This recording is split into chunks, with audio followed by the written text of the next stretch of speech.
Hey everybody, welcome. It's RambleCast time. How dare we? How dare we? Hello. Hi, everyone. I've been gone for a very long time. Yeah, Corbin's the evil. Actually, you've only been Yeah. gone, what, a week, right? You weren't here last week. No, it was two, I think. Are you sure? Because I think this was supposed to be the second week you were gone, but that was because of... Oh, yeah, it was here on the 18th. It's in my Google Calendar. Yeah, so... You only skipped last week, and then this week just kind of worked out very conveniently, which actually... even more conveniently for reasons that have to do with UPS.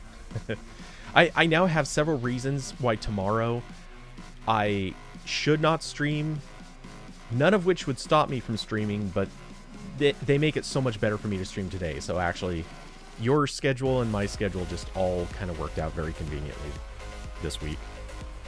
Love it when that happens. I know, right?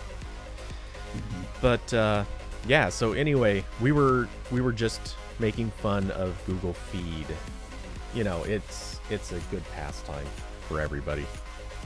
Go on with what you were saying. Oh, I was just commenting that, like, I haven't used Google Chrome as my main browser in so long that Google doesn't really know what to feed me for article recommendations. So right now I have such insightful articles as Family's Ranching Heritage at Stake in Inheritance Tax Battle, and the best canned biscuits for Thanksgiving and beyond. Wow. That's some good also stuff. just an article from the New York Times that just says make a cake this weekend. Okay. Thank you, New York Times. So, anyway, that's still as useless as ever. It kind of sounds like it, yeah. Wow, am I like super overexposed? Kind of looks like it. My lighting's a little screwy today because the sun's coming in behind me here. But no too much, but hey, there we go. No dog barking from me this episode because Daisy's still at my mom's house. Lucky girl. So I don't know. Very quiet. Yeah. I'm getting pictures of her sleeping in small balls on various beds, so I think Daisy's having a nice vacation. Oh, that's good.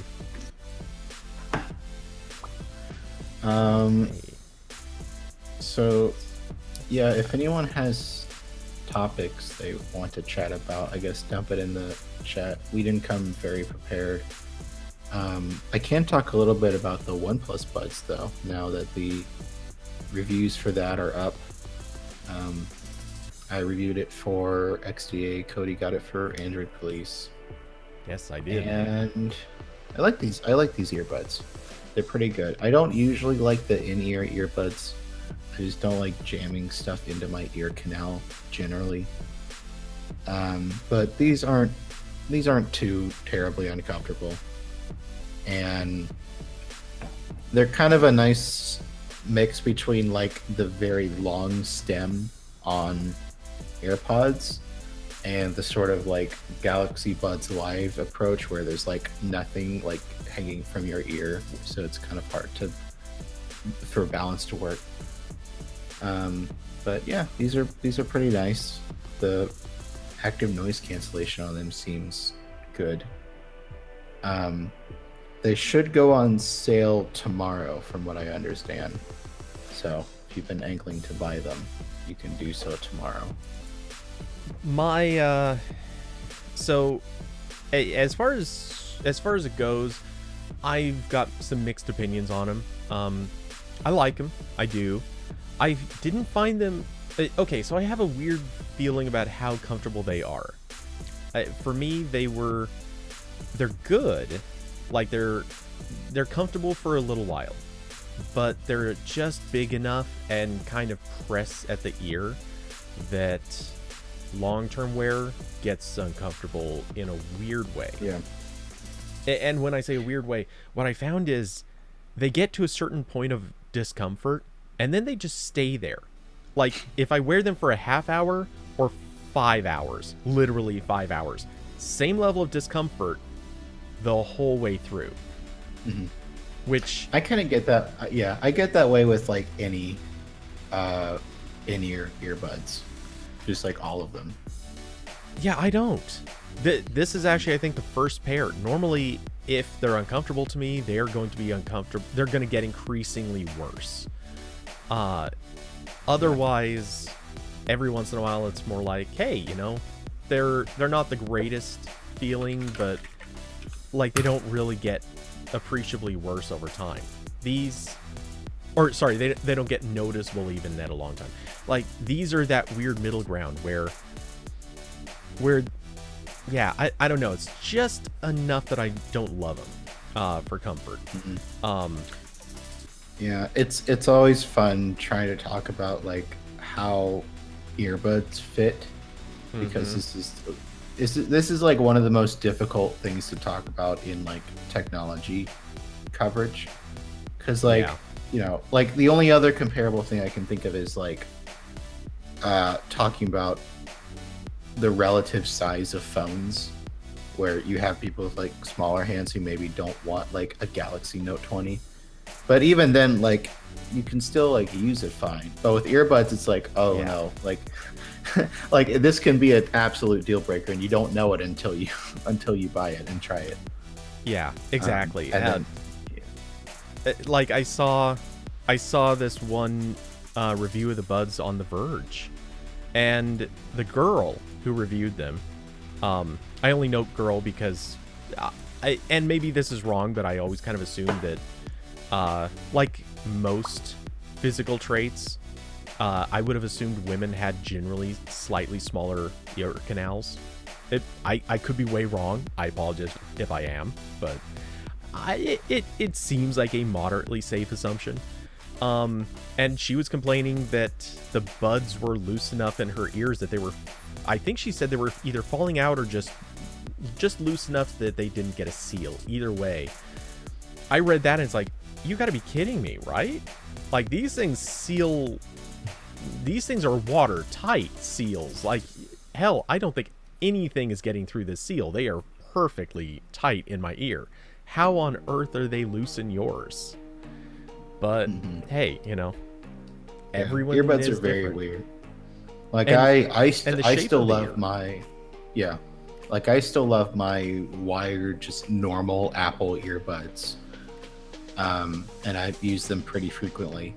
And yeah, I know that does make you weird.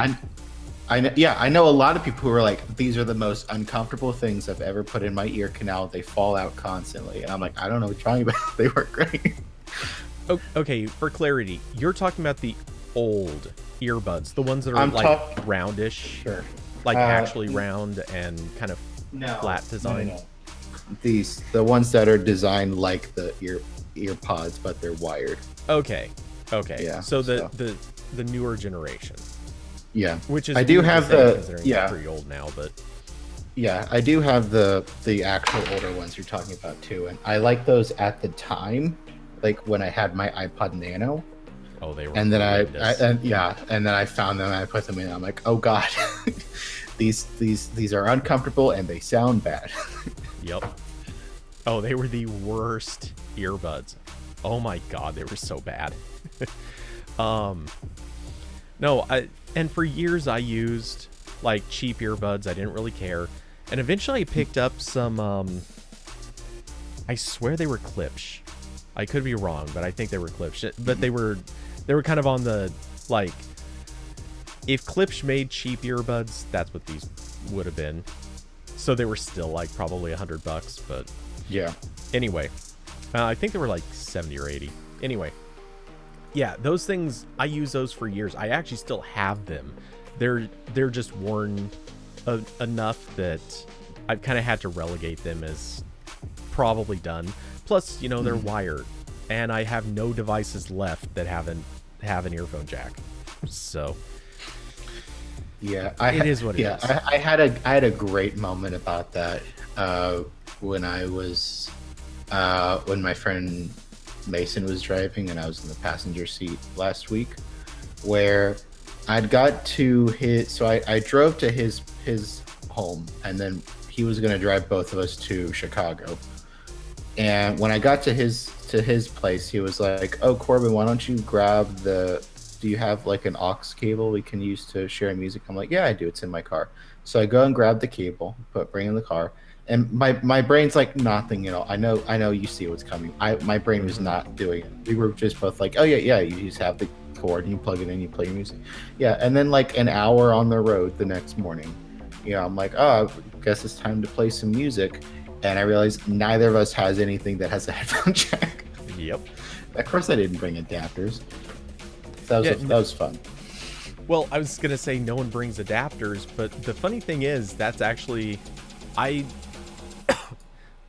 with my earbuds, or sorry, with the wired earbuds, I actually just leave the adapter plugged in and sticking out of the little carrying bag 100% of the time. I was doing that with these headphones for a while, but I just didn't think to put it in my car. And of course, I have to check the actual adapter too, because some of them don't work with all of my phones. Yeah. Like some of them have the DAC in them and some don't. And I love technology. With all that said, though, fortunately my car has Android Auto, so if I want to play something, I just plug it in. We ended up pretty well. Yeah. His car was special because he had the phone connected via Bluetooth, but his car's infotainment system thing, the touchscreen does not work. So couldn't really like pair it to my phone. So I ended up using the thing in Spotify that I thought was kind of useless, where you can join a music listening party. So I had him host it, and then I joined it and I could control his phone. So there you go. That's what that's for, apparently. Yeah. Which, I remember when that features kind of started on stage with the Nexus Q. Mm-hmm. And I remember saying, hey, that's a neat feature. I don't know how or when it'll ever get used, but that's a neat feature. And slowly but surely, it kind of popped up in a couple of other places. Well, there it is. Someone finally found a use for it. Other than the ridiculous notion that people as a group should control music at a party. I remember that being the big pitch, is like, hey, everyone can be at a party and we can all suggest music. Yeah, no, all those parties I go to, even before the pandemic. No, I went to quite a few, but I've never been to one where the crowd played the music. That never works. Yeah. It has never worked in history. I remember going to like friends' birthday parties like 15 years ago, and I would bring my iPod, and like at some point, like I would get permission to yank someone else's iPod out of the dock, and put mine in and play some stupid music that kids liked. But yeah, so anyway, that was a fun moment of like, oh yeah, I'm not nearly prepared for this. So. Yeah. So anyway, well, the beauty of technology is the phrase "I'm not nearly prepared for this" is quickly resolved by the fact that all you got to do is download an app or connect something with the right wireless protocol. Yeah. So, yeah. I mean, besides like the fit that varies, like these are nice. I will say, in the time I've had them, the case feel like I can tell the top section of the case, it has like more wiggle to it now. Like if I just like it's not very sturdy here. Yeah, it seems looser in general, because like it doesn't clamp as strong as it was before. So I don't know. That might be an issue if you have these for like a year or two.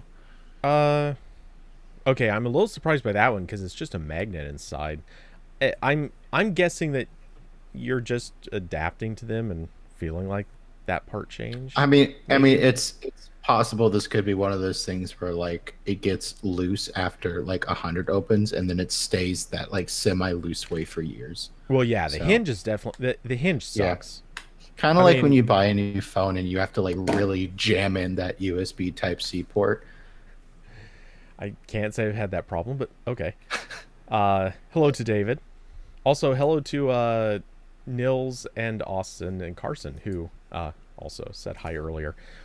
All the Yeah, I highs. haven't had that particular issue per se, but um, I do like that it opens like a compact style, because I've been using, well, I've been working on photos of the Razer Hammerhead buds, Oh yeah, which those cases are chunky. Like oh, this one's not. okay.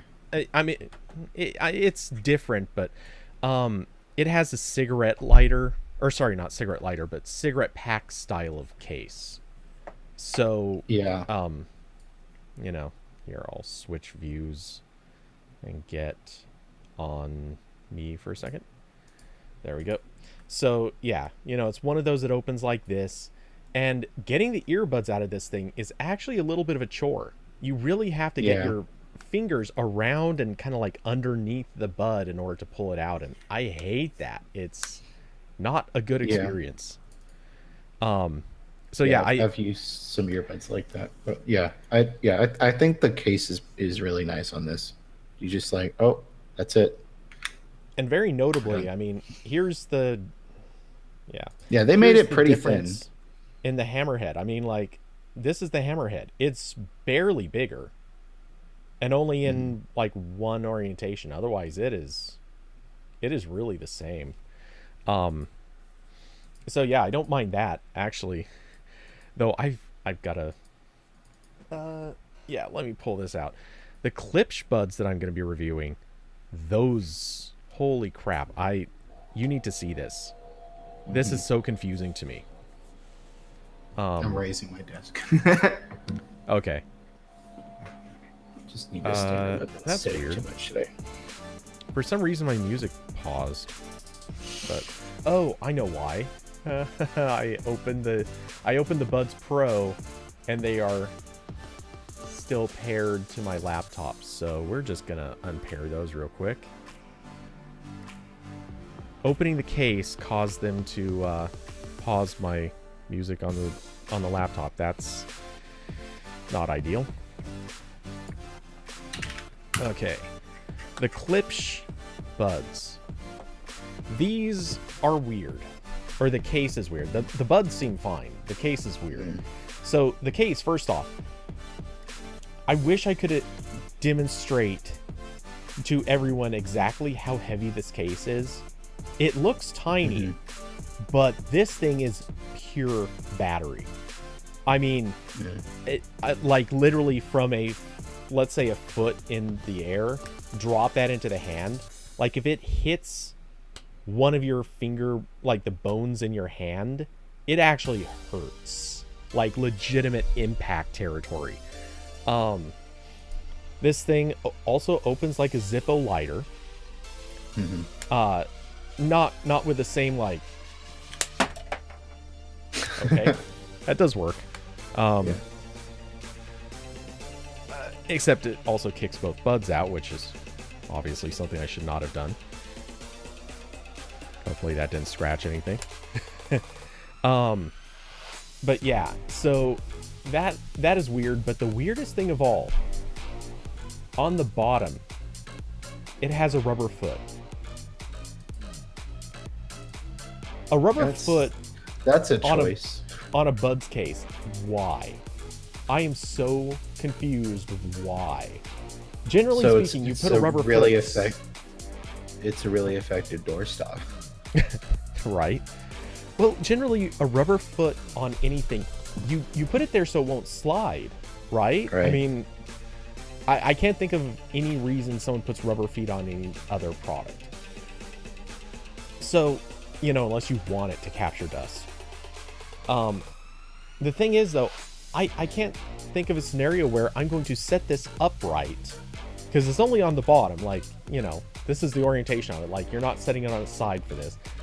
I don't know of a scenario where I'm going to set it upright and expect it not to slide. Like, you're not going to do that in your car. That makes no sense. Like on the dashboard. The charging port is weirdly positioned on the back on the flat side, which is weird. Oh, that's these are all choice. Yeah, these are all choices. I'm getting like Apple Magic Mouse Lightning port on the bottom vibes from this. Yeah, like I am so curious if. So I'm still waiting to really start trying these because I want to get my photos done first. But yeah, I've definitely got some confusing feelings about this already. To its credit, though, I do love one thing. All these other cases, they just have like a single light as an indicator for Bluetooth connection, battery life, stuff like that. These actually have 3 little LED lights right on the inside of the case. And when you close the lid, you can still barely see them.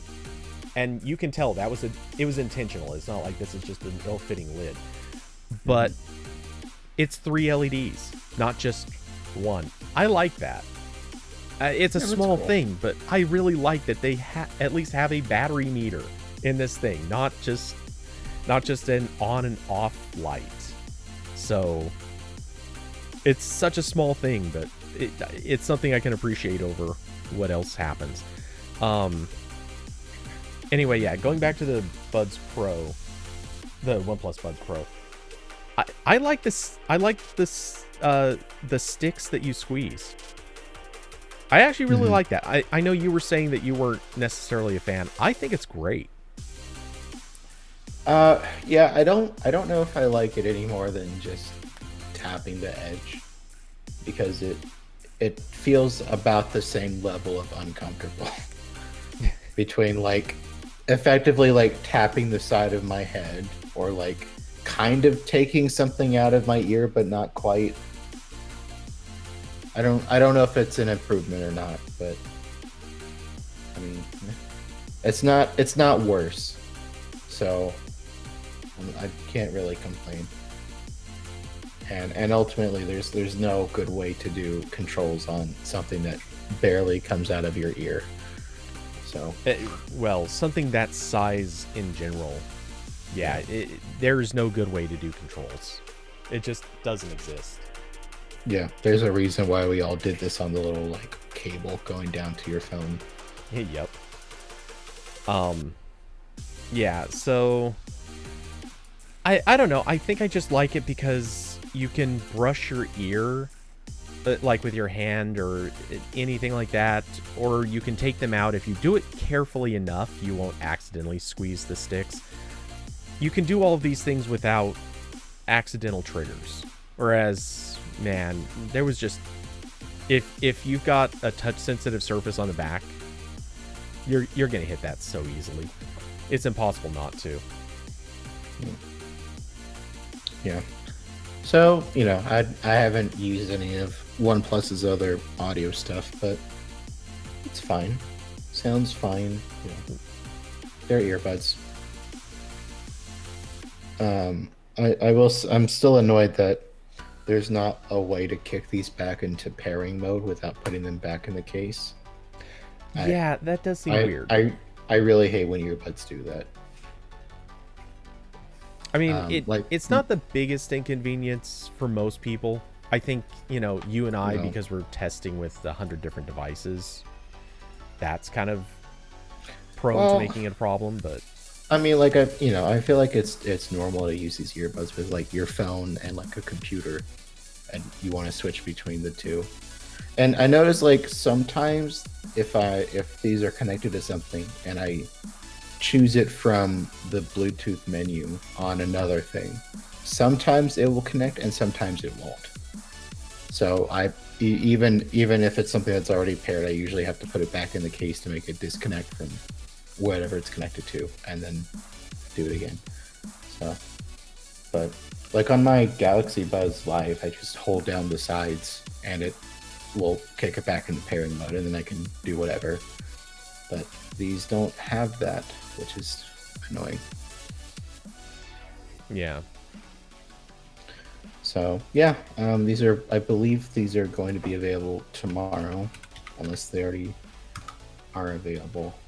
OnePlus Buds Pro, buy now. Oh, it says coming soon. Okay, it's tomorrow. Yeah, OnePlus's website says 10 a.m. Eastern tomorrow. So, yeah, I already knew that from an email, but I didn't know if I was allowed to say that. But it's on their website, so I can say it. Well, that's better off than me, because I honestly had no clue whatsoever when the launch day was.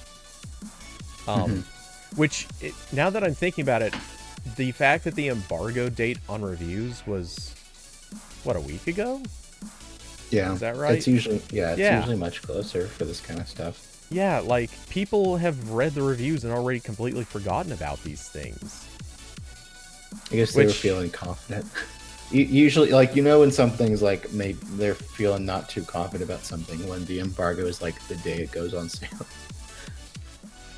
You know, legitimately, I should probably, or rather we should, AP and I assume XDA and everyone else should probably bump their reviews tomorrow as like a, hey, just a reminder, these are now available for sale. Dump that buy link in there. Yep. Well, the buy link, I don't know about yours, but I know I already put in the buy link, but I didn't realize you couldn't actually buy them yet. Yeah. I didn't look closely enough at the page. I just assumed you could buy them.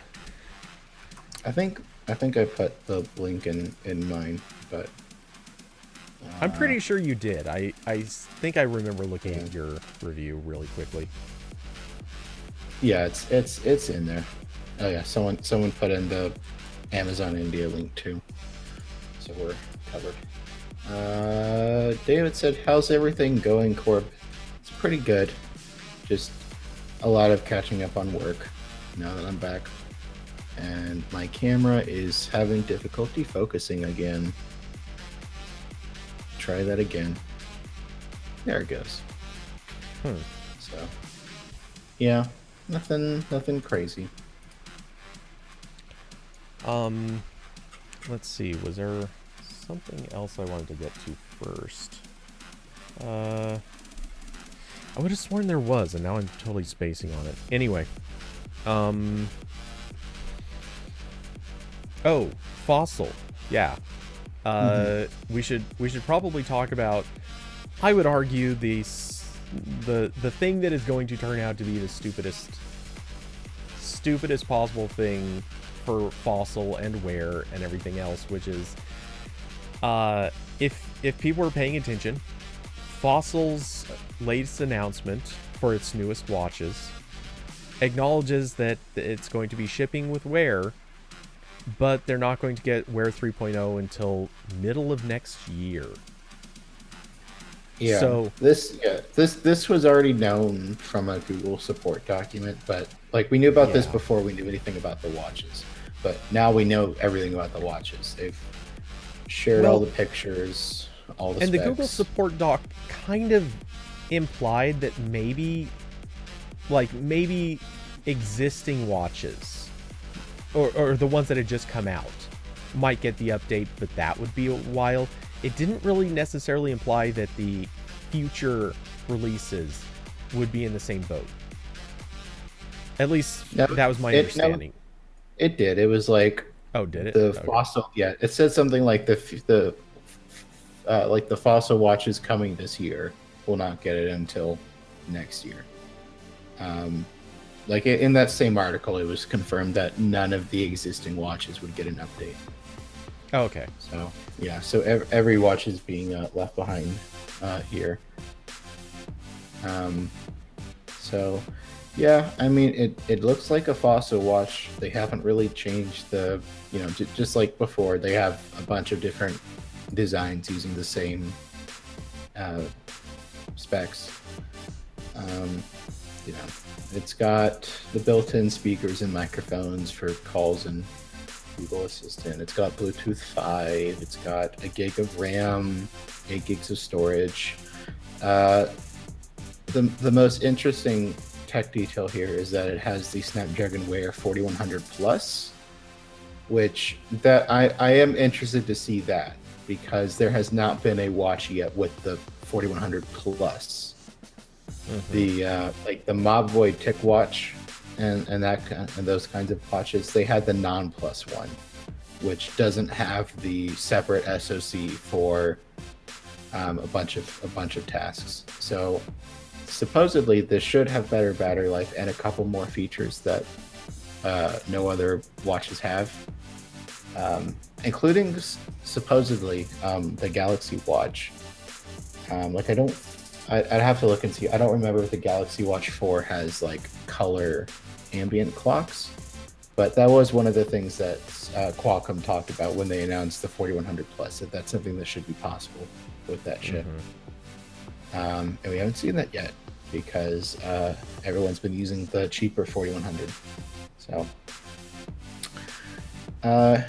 yeah, so like they look nice, but they're shipping with Wear OS 2, and they're supposed to get Wear OS 3 in the middle of next year, which is a long time. And again, it's Fossil, so the update will probably take a while, and it'll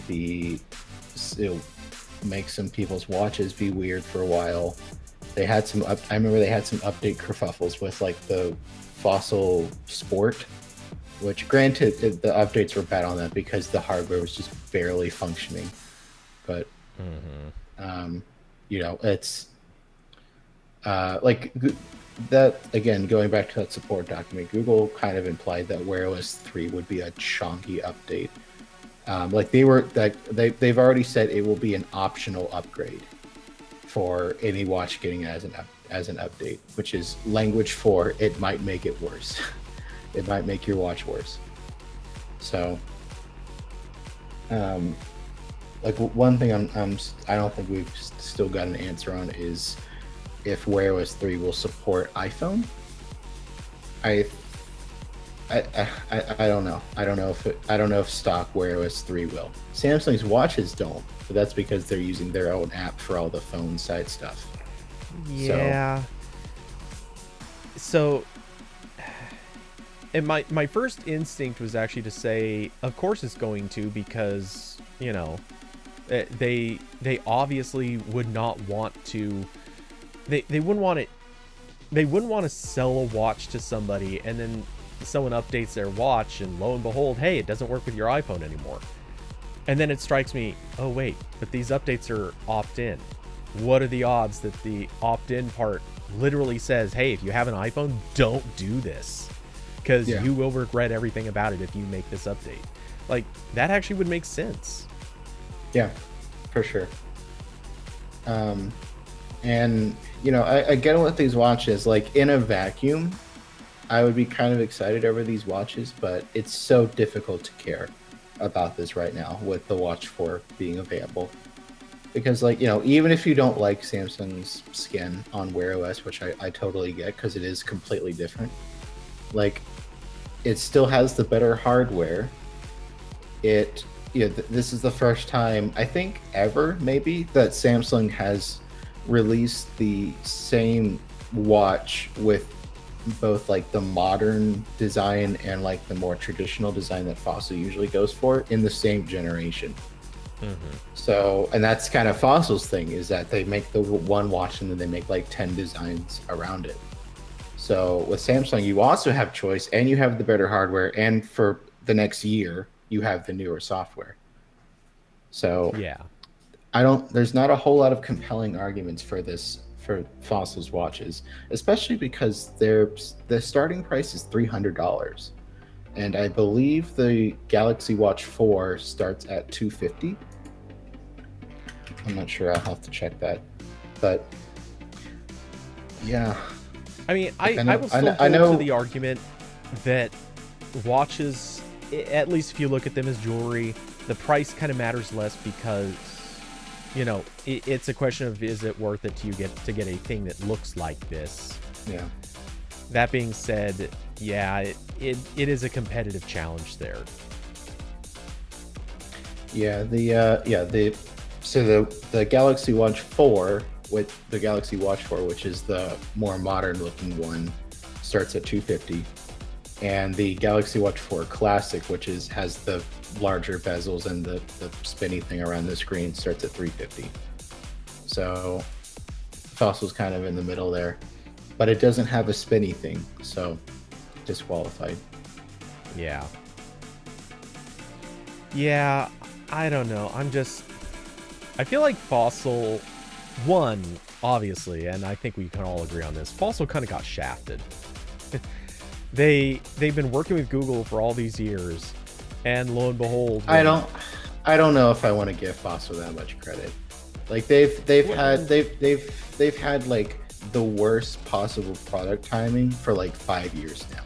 Yeah, like I can't count how many watches they've come out with that released like just after the new chips were available, and it has the really old chips, or like 2 generations ahead of hardware, and they still don't have, some feature that's been like, it took them forever to have NFC support on their watches. It took way longer than everyone else. And I think the same thing happened with like a speaker, which isn't that important on the watches, but still.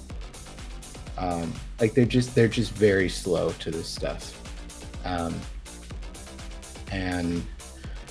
the waiting a year to get the new software, it does stink, but I get the distinct impression from using the Watch 4 that Wear OS 3 is essentially an open beta right now. Like there's a lot of stuff that isn't fully, like the new Samsung Watch, as there's no Google Assistant. You can't get Google Assistant on it. And my hunch is that's because they're still trying to rework it. Like the updated Wear OS in like the Android Studio emulators, it has a completely different Google Assistant. Like it's a different setup process, a little bit different functionality. So they're probably still hard tuning that. And a lot of the apps and services and stuff that Google has promised for Wear OS 3 is still gradually rolling out. Like when I was trying out my Galaxy Watch 4 review unit, which is now with someone else, like the YouTube app wasn't ready. I think there was supposed to be a new Google Maps update that's not done yet. So like I get why it's taking Fossil like a year, because I bet like Google's version of Wear OS 3 is not done yet.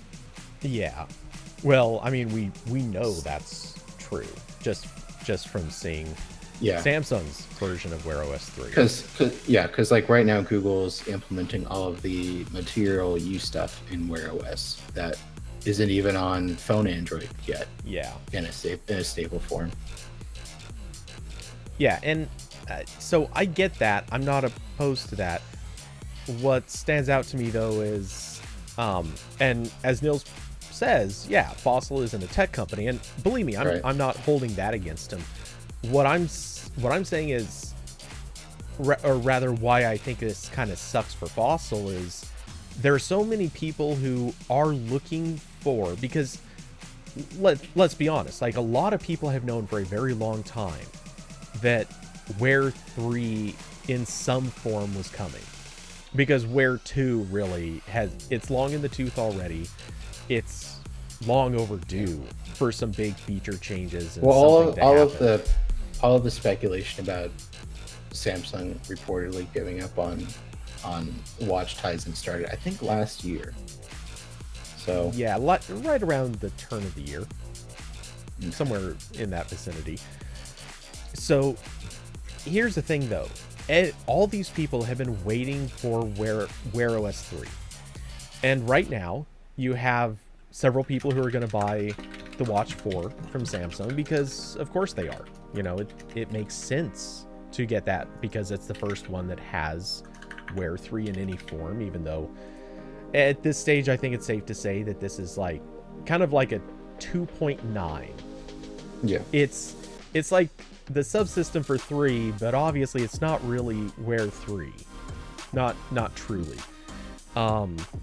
There's of course the expectation that someday there will be a Pixel Watch. But, look, I'm even with B-Sidem on this. Like, it's vaporware till it's announced. Yeah, I'm sure one day it will happen. Is it going to be the one that we've seen? Is it going to be a new one? Cody, you have more confidence than me on this subject. I'm completely convinced this is like this is Google's like Bigfoot. Like, I keep hearing that people have supposedly seen it, and I've seen no evidence that it's real, and I'm not compelled to believe it is real. Or will be real. Look, George Carlin had this old joke, which maybe isn't in the best of taste, but it's George Carlin, so that's fine. He's, as he used to say, on a long enough timeline, everyone you know will die of cancer. And look, on a long enough timeline, Google will release a watch. Someday it'll happen. I might need a walker. You might need a walker. Like, we could all be dead and like new dinosaurs are roaming the earth. But one of these days, Google will put out a watch and people will say, oh, finally. Hey, so it's still not that good. This needs to go in the Wikipedia article of like things that science knows will happen at some point. Like somewhere in between like the sun growing in size to eclipse the Earth's orbit and the heat death of the universe. Somewhere in there is Google releases a Pixel Watch. Yeah. Yeah, I think these are all credible outcomes. Anyway, so for all intents and purposes, I think it is safe to say it'll happen eventually, and the odds look pretty good as long as Hiroshi Lockheimer doesn't turn around and say, you know what, this one sucks too. Cancel it again, let's wait 3 more years. Because we all know that could happen. But anyway, getting back to the fossil track. The thing is, obviously, like I said, people have already started buying the Watch 4. Some people are waiting for a Pixel Watch. And then over off in the corner-ish is Fossil, which just released a bunch of watches that anyone who's paying attention is looking at and saying, oh, look, we like the look of your watches. We kind of dig you. You're a nice company-ish. But we don't want to buy your shit because you're going to get wear free later than everybody else. We're pretty sure of this. And again, like, I think, like, I know this gets hammered by a lot of people, but like, I want to keep saying it because it's not fully grilled into everyone's brains, is do not buy the thing for what it's promised to do. Like, it's like, I would put at least $5 on the Wear OS 3 update being some kind of a mess, whether it's like one person got it in the rollout in the middle of 2022 and everyone else had to wait until November, or it's breaking some people's watches, or some app doesn't work. Like, do not buy the thing based on if it will get Wear OS 3. I sure hope it does, because that's what Fossil's saying. But I'm you know, it will not shock me in the slightest if this update comes out and it messes with something and people get upset at Fossil over it. Yeah, for real. And I mean, just to hammer on your point a little harder, and I just popped to a picture of it. Anyone remember the Red Hydrogen 1? A phone that was supposed to have incredible add-ons and literally never got one. A phone that was supposed to bring big updates to its camera, never got them. A phone that had the screwy, weird 3D screen crap. Okay, that was just stupid. But yeah, I mean, there are products. You cannot have faith that companies are ever going to deliver on their promises of future stuff. Not to say that this is the best example, because, you know, Red made their first phone and they went with a bad company to do it, and so on and so forth. But you could also look to LG Friends. They promised a bunch of those would happen, and they only ever released, I think, 1 or 2. Motorola promised a bunch of Moto mods, and they delivered their first batch, and I think 1 extra after that. But Yeah, You know, Motomods were Cody, going to Noto. I think we can all agree that Motorola released far more Moto mods than anyone expected them to, anyone wanted them to. Yeah. They said whatever they said that one time where they were like, we're dedicated to Moto mods for the next like 2 years or whatever they said. And then as soon as that second year came to an end, they were done and was like, yep, that makes, I understand that, I accept this. Yeah. Except that one guy who had like pre-ordered all the ones that showed up on Indiegogo and was like, oh. But, yeah.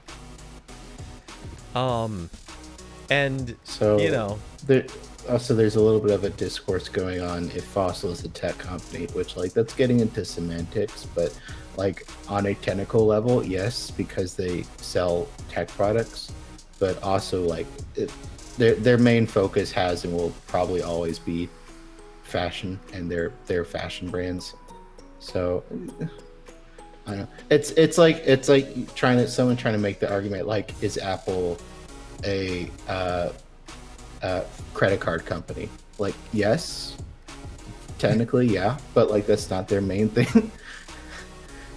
Yeah. It might be in 5 years. But yeah, could be. Just credit cards and Ted Lasso. Yeah. Yeah, I mean, to me, the problem is, calling Fossil a tech company is sort of like calling Nike a tech company. These are both companies that basically bought or are paying someone else to develop technology for them, and then they're sticking it inside of the products that they make that are otherwise never going to be considered tech products. So, or, you know, if they didn't stick these particular components inside. Like, sure, you've got a shoe that has a pedometer in it. Does that make it a tech product? Or does that make Nike a tech company? No, not really.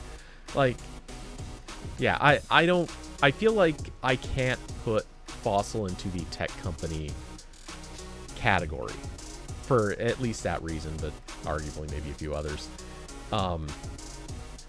But yeah, all that being said, you know, circling back, I think Fossil has just... Cody, don't ever say circling back to me again. I'm not sure what that triggers, but every single PR email I've ever gotten. Oh. It's a forbidden word, Cody. Yeah, but I'm only like 3/4 asshole compared to their 100% asshole. Yeah. I've been getting so much more PR spam the past like month. I don't know what I don't know if my email landed on another list or something, but it's been intense. I'm just having Gmail just automatically delete anything that says crypto in it, which I should have been doing already, but now it's necessary. Yeah. So I hope no one from Google offers to send me the Pixel Ultra, but like their email signature or something has the word crypto in it, or I'm gonna miss out on that. But it's a sacrifice I'm willing to make. I fully expect that to happen, just because. Yeah.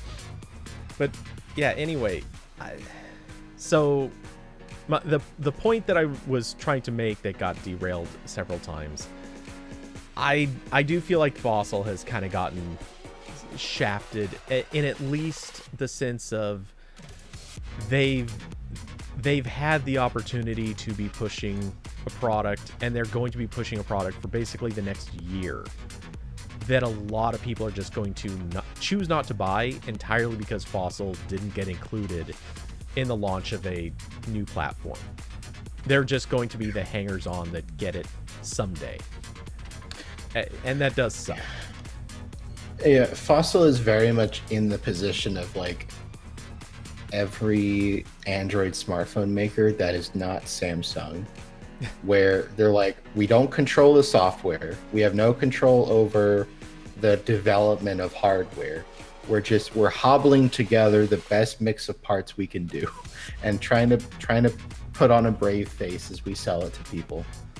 But like, it's just not that compelling. Yeah. But again, like, I know like a lot of people buy these watches just because they like the design, and Fossil does always have like a lot of design choices to choose from, and some of them are definitely like they go crazy with a couple of them. Like I forgot what brand they used, but there's been the line they've had it for a couple years where it's like all like transparent, like plastic and rubber on the side, and it kind of reminds me of like a '90s Game Boy. Not a little bit like G-Shock. I forgot what they called that one, but yeah, like they do some fun stuff. So there's still reasons to buy Fossil's watches, but I'm personally not really that interested. Yeah. Well, I will give the full acknowledgement. Fossil has one advantage that absolutely keeps him in this game indefinitely, and it's the fact that Fossil has a position in, I don't know, 20,000 stores. Yeah. Samsung will never, I shouldn't say never, but Samsung realistically just does not have that physical footprint.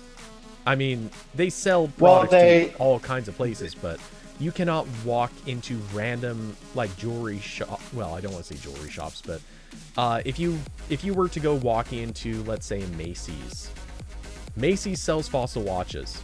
I don't know if they'll sell any of the smartwatches, but I wouldn't be surprised.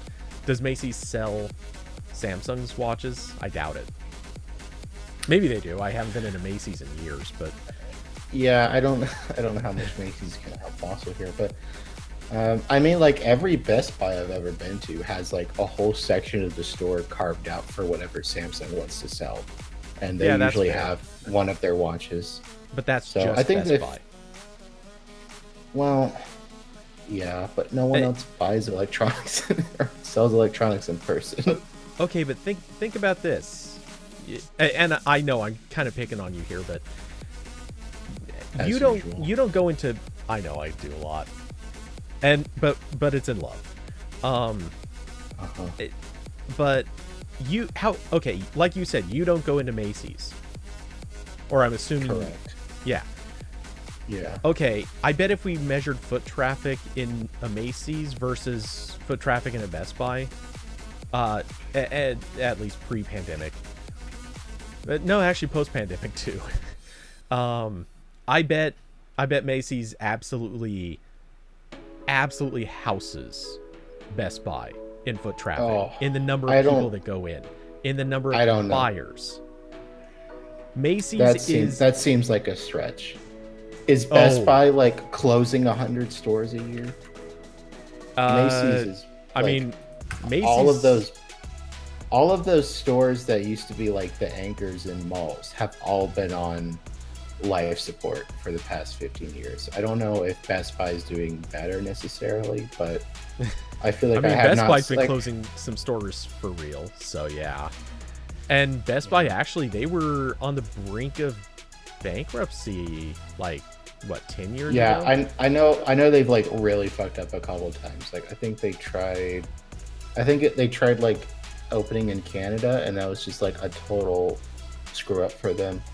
Yeah.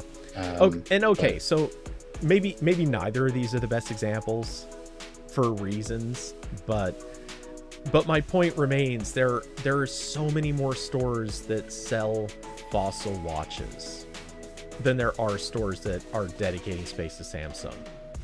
I will say, I think Fossil's strong point is like all of the dedicated stores they have in most strip malls or shopping plazas and that kind of stuff. Like most of the like shopping centers I've been to, they have either like an actual like Fossil branded store, or it's like one of their sub brands that have some of the watches in there, like a Michael Kors or something. Yeah, well, and I was just gonna say, Fossil is to watches what Luxottica is to glasses. Like this is just, sunglasses, regular glasses, all of that stuff. These are really the god companies that have a ton of sub brands. They produce enough that they can justify just having whole physical stores dedicated to themselves in outlets, strip malls, regular malls. It's a very different like marketing and sales dynamic than what Samsung or Google deals with. Yeah, Though to be fair, Samsung could do this. I'm not saying they should. That seems like a stretch, but for what it's worth, I wouldn't say Luxottica or Fossil should be doing what they're doing either, because they really have destroyed the market. But yeah, like the thing is, I don't think Fossil's in any trouble here. I just think Fossil got screwed on this particular thing. Yeah, and maybe that's even for the best. Yeah, I don't know. Part of me thinks like that, and then the other part of me is like, you can't do poorly timed product launches this many times in a row and tell me that you have no control over what you're doing. Every single one of their watches has like the one weird thing about it, where it's like, oh, it doesn't have NFC, or oh, this new chipset just came out, or oh, it's not getting software updates, something. Yeah. Of course, Fossil's not alone in this. Like, I've lost track of how many watches Mobvoi has released in like the past 2 years with like the Snapdragon 2100. Like, where are you finding these old? What warehouse are you digging through, Mobvoi, where you're finding this many Wear 2100s? Yeah, that is hard to understand. It's like the Moto 360 all over again. I remember too, Mobvoi was that company that everyone saw and they were like, hey, they make really good watches, and they're using cheaper materials and this and that, but they're cheap. They're well priced, good watches. Yeah. And holy crap, did that reputation just go to hell. I mean, I'm not saying that they're doing badly. Like some of this, they're very weird, because some of the watches they sell are pretty good. And then the other ones are like, we have literally a dumpster full of old chipsets that we have to get rid of. Yeah. And also they do the really fun thing where they have like watches with very similar product names, and one is very much worse than the other. Like I think they have like 3 or 4 watches that are technically called like the TicWatch Pro, which is fun.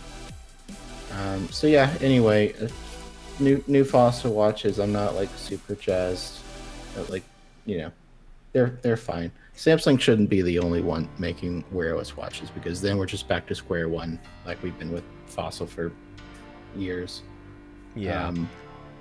But I am very interested to see Google Wear OS 3, because I think it's going to be different than Samsung's Wear OS 3. It's going to have to be. Yeah, and hopefully when that software experience comes, Samsung merges its stuff with that, where at least we get like whatever new APIs and stuff Google's working on. Because it seems like the Samsung Wear OS 3 isn't even like API done yet. Like I noticed there's like settings dialogues for changing the default assistant, but it doesn't really seem to do anything yet. Like it's the same, like, like on Android where you have like the default apps list and you can change the apps in those categories. The Galaxy Watch 4 has that same menu, but it doesn't really affect anything right now. So, right. There's still a couple more things that have to be plugged in somewhere, but yeah. Yeah, I like Austin said, the Wear 21 warehouse is right next to the Sony IMX 363 warehouse. Right. Yeah. Yeah. Which is also right next to the USB Type-C 2.0 connectors warehouse. Oh, geez. The thing that does stand out to me about this is, at this stage, no one can say that Google has been secretly working on Wear for all this time. I mean, maybe that's possible, but the fact that they got it out to Samsung and it's still, at least from descriptions, it sounds like it's still kind of piecemeal and very beta and incomplete. And obviously they don't seem very done with the Pixel Watch. we don't have even a reason to expect that the Pixel Watch is coming out this year. Yeah, I think we would have had to see something by now. Yeah. Again, we've only got 4 months left of the year. Some render would have leaked somewhere. One of like those 50 leak accounts that I can't keep track of would have said something. Well, I mean, the renders have leaked, but yeah, we haven't heard anything new. Yeah, that was months ago. Prosser certainly leaked it. Actually, it was what, like a week before the Pixel 6 or a day or whatever. Oh, yeah. Whatever, it was right before the Pixel 6, the first big Pixel 6 render leak, and then yeah. I like that I searched Pixel Watch, and it brings up 3 videos from April of this year, which is I guess when Prosser did leak the render. And then right below that is Google Pixel Watch rumors from Tech Radar in May 2018. Nice. Yeah. But yeah, I mean, at this stage, we know we have an expected release date also from Prosser, so maybe. We have at least an expected release date for the Pixel 6. No one is talking about the Pixel Watch being included. Not to say it can't be, and maybe what they'll do is what they did in the past with whatever product it was. I'm spacing at the moment, but they announced it, said, yeah, this is coming. It's just going to be a few more months, so like expect it in February. They did that with I think they did that with like the Nest Audio, like the new Google Home speakers. It could have been, yeah. Because I remember they stopped selling the Google Home Max, like the big speaker, and that kind of made everyone go like, okay, so what do we get if we want like the nice sounding assistant speaker? And that's when Google was like, oh yeah, we got this thing coming. Okay, that's not what I was thinking of. I was thinking of something else, which this isn't the same thing I know I was thinking. Oh no, sorry, I know what I'm thinking of. I'm thinking of Apple.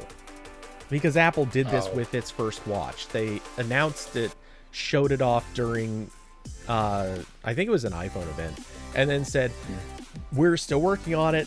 We'll have more to share in the future. And then it was like 4 months later. They're like, hey, guess what, everyone? We finally have the watch ready. It's going on sale in like a few days or a week. And so, yeah, Apple was the holdout. Though Google has done this too. I mean, I don't know how many people remember this, but when they announced whichever Nexus phone it was, and then also announced the Nexus TV and like 3 other devices, each one went on sale like a week or 2 weeks apart. So it was just, here's a product, wait a week or 2 weeks. Here's the next product, wait a week or 2 weeks. And yeah, they at one point, I think the last thing was the Nexus TV, and that launched on like December 1st or something stupid like that. Anyway, which if I was running a tech company, that's 100% what I would do. Like, because like if people are talking about these things, and every time some article pops up, you've got like whatever blurry photo someone got out of a factory. Like, you might as well, like do what Google did with the Pixel 6, where it's like, yeah, this is coming, at some point. Here's a lot of very pretty photos you can use in all your coverage. Right. I mean, that's a different thing from what I was talking about. That mine was the actual putting on sale from announcement. But no, I think we all agree at this stage. It just needs, like, companies need to handle the leaks smarter. It makes no sense to make people keep jumping through stupid hoops and talking about products by the wrong names and sharing terrible photos of a thing when you could just put out the good, pretty, hey, here's our marketing shots of this thing. If you got them, just share them. Make it easier for everyone. And to that note, I'm so glad that Google finally realized they should stop doing that stupid stuff with Android. For those few years, they were coming out and it's like, hey, everyone, here's Android Q. We're not going to tell you the code name. We're not going to officially make this the next version yet. Just refer to it as Q, because we really, really need you to not officially talk about it for reasons. But go ahead, write as much as you want. Just make sure you call it Q. No, that was stupid. Just call it. Yeah. What was Q? Was that what, Android 11? It doesn't matter. But I think, yeah. So I don't know when a Pixel Watch would finally materialize, and maybe it would just be the same thing as the Fossil watches, where it's like, this exists. I don't know. Maybe Google collaborating with Samsung on SoCs would change something, but I'm not compelled. I think the same issue exists now with the Pixel Watch that did, like, whatever all these rumors started, which is like, is there a point? Right? Like, I don't know, would a Pixel Watch be better than what Fossil is pumping out? I don't know. Yeah, I don't know either, but the thing is, but I know people just want it. I want to see Google doing it. Not because I think Google's going to do it better, but because I want to see Google have to actually have a product on the market that people are saying, all right, you need to support your freaking product. I want to see Google on the hook to actually do this stuff. I want to see Google have to say, because in the past, obviously Google itself didn't say this, like no representative spoke up saying these things, but Paul just kind of made up this narrative of, well, Google doesn't have a watch of its own. So are they supposed to test for each one of those other watches out there that does or doesn't have this feature? And are they supposed to support all of these weird edge cases and things like, no, put out a freaking product. And then we at least have a baseline to say, you have to be able to correctly support this particular thing because you have it on your own freaking product. You can no longer claim not to. And if there's bad battery life, if there's bad performance, if there's a weird screen or wake up or sleep issue, you can fix these things on your product, and then chances are everyone else's product is going to get better as a result. Yeah, like when Google Assistant is broken on basically all the Fossil watches, like, is that Fossil's fault? Is it Google's fault? I don't really know, but it just doesn't work. But yeah, like I get that. Like, it's the same song and dance we had with Android TV for what feels like an eternity, where it's like, when can we try Android TV 10? Like, I don't know, whenever NVIDIA gets around to downloading AOSP, maybe next year, guys. Yeah. I mean, again, I think it'd be good to have a reference platform, but I'm not sure what they could do to make the watch sell, except maybe some kind of vertical integration with Fitbit. I don't know. Yeah, because again, weren't we supposed to get Fitbit branded Wear OS watches at some point? I don't know if that's still happening. I mean, is there one either already or coming? I don't think so. I know they just released the Charge 5 or whatever it was. Is it the Charge 4? But that's not. What did Fossil just make? I was asked to review something Fossil, not Fossil. Fitbit. Okay, so there's the Versa 3. That's not Wear. Yeah, the Fitbit Charge 5. That's what just came out. Yeah, but that's just their tracker. That's not a smartwatch. Yeah, I don't think they have they don't have a. Yeah, they don't have Wear on anything yet. No. Though. Which is weird because everything wrapped up with their purchase a while ago, 6 months ago. It's been a while, but I don't know that I would. I don't know that I'd say it's that weird. Yeah, I mean, we're talking about. Honestly, they've got 5 products, and only 2 of them are smartwatches. And I could be wrong, but I think the Versa 3 was. I think that was out before any of this stuff even started happening, and I think the Sense came out during the talks. I know, like all Maybe these things reversed, probably. but Yeah, I know all these products probably take like a year or two of development, so we're not at the, just like everything, like all the phones coming out in like 2020, like some of them did not have prices or anything reflective of the fact that people didn't want to spend $2,000 on a smartphone last year. Like it takes a while for the market to saturate the development process, but well, and if we're talking about if we're talking about a Fitbit branded product, it's going to come with several maybe not several, but at least one Fitbit app that is going to work with Fitbit software and services. It's going to include the stuff you would expect from Fitbit, and it has to be written for Wear. So understandably, I expect that this is a project that maybe it started before the acquisition was finished, but it probably wouldn't be finished for several months, if not maybe a year plus. So I kind of get this. I wonder if they're going to do the same thing Samsung's doing, where they're going to use the Fitbit app for all the setup and management and not the Wear app. Oh, please no. It would make a lot of sense, but... Oh, it does, and I hate it. I don't want that to be a thing. Please. Because whenever they switch over to Wear OS, they're going to get a bunch of boomers who are like, hello, Sonny, why can't I set up my new watch with the Fitbit app? Why do I have to have two apps? Just like everyone complained about, when you try to use a Tizen Samsung watch on a non-Samsung phone and installed like 15 other apps on your phone. Yeah.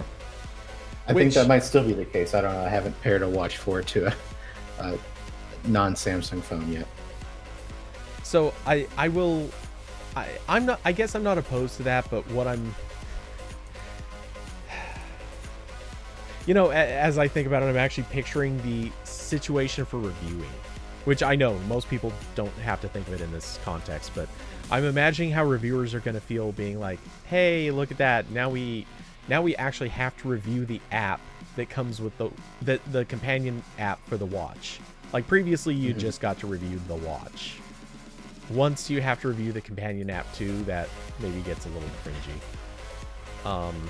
Yeah, I will say you might have always had to kind of do that. I will say I really hope that when Google's Wear 3 shows up, I hope they really improve the Wear app, because the Galaxy wearable app with the Watch 4, it's so much better than the Wear OS app. Like they have every single setting that's on the watch itself in the app, basically. Okay, that's nice. Yeah, it's really definitely because there's nothing more annoying than like you not knowing exactly where some option is, and you have to go through like all the settings lists on the like 1-inch screen. And like it's like they the Tizen watches were like this too, but they had to build this all again from scratch for Wear, and they put everything in the app. Like you can even change like every single watch face option in the app, whereas on like the Google Wear app you just pick the watch face and that's it. If you want to change anything, you have to do it on the watch. And it still has all the stuff that Samsung had before, where you can use the Galaxy wearable app to copy music files to the watch, so you can listen to offline music if you maybe don't have like Spotify or YouTube Premium or whatever. Yeah. So I hope Samsung shares some code, or Google tries to clone it, because the Wear app is very bare bones in comparison. Also, taking screenshots on the Watch 4 so much easier than the Wear. I hate screenshots in the Wear app, because it always wants to like you tap the little menu in the Wear app and then it takes a second, and then it gives you the screenshot, and your only option is to send it to another app, which isn't like a big deal for me because I'm usually like sending it to Dropbox or something so it gets to my computer. but it always sends it with the same exact file name. It's like screen.png, Yeah. I think. Yeah. So every time, so I have to do these one at a time. And once it's on my Dropbox, I have to, or Dropbox or whatever other file storage, I have to change the name of the first file so it doesn't get overwritten by the one coming in. It's terrible. And and I know I can take screenshots through ADB and stuff, but that's just annoying. I mean, the way that I do it, yes, it's through ADB, but the way I do it is so much easier. Like, I think you're doing, yeah. I know you could do ADB, but like there's also times where I'm like not near a computer and I just need to yeah, and that's totally fair. Yeah, and it's like, guys, there's like one line of code to put the date in the file name, so I don't have to deal with this. But well, I've got a script for ADB that, admittedly, it is a few lines, but it makes the entire process so easy. I mean, it's literally just up arrow, hit enter, up arrow, hit enter. I can take screenshot after screenshot, fast as can be. It's awesome. Yeah. But yeah. Anyway, the what was I gonna say? I'm total brain leaking at the moment. Well, okay, not super relevant, but I was actually going to build an app for phones that solved the other problem you're describing. And it would basically automate the process of fixing file names on the phone or not fixing them, but sending it to the right place and handling it. But yeah, I never got around to that because, quite frankly, my only audience would be tech reviewers, and to put it bluntly, you guys pay like shit. Yeah. Yeah. I have this system worked out for phones now, because this is the jankiest thing you'll ever hear, Cody. Let me tell you. So I've heard a lot of jank, bro. So I have Dropbox on my phone that backs up any photo I take to Dropbox. I don't use Google Photos anymore because of the whole storage kerfuffle. And also, I'm paying for the Dropbox storage. I'm going to use the Dropbox storage. So, but there's the extra level of fun here because Samsung still does the fucking stupid thing where it puts screenshots in the DCIM folder. So every single app that backs up photos thinks the screenshots are photos. So all those get dumped in my camera uploads folder. However, I had noticed like 2 weeks ago that If This Then That finally added the ability to move files in Dropbox. Because I tried this thing before where I was like, okay, can it monitor that folder and just move stuff somewhere else? But I was trying to use like a copy action, and then Dropbox was like, why are you trying to upload, quote unquote, upload something to this folder that's already in Dropbox? But they finally added a move. So now I have this really convoluted thing where when the photo gets uploaded, and If This Then That notices it, which is like a minute, if it ends in .png, it will dump it in a separate screenshots folder, which is synced to my computer. So I don't really have to do anything at this point. It all does it. But like if I need a screenshot or a recording or something really quickly, I actually use the app. I think it's called Warpinator, but it's just like a network.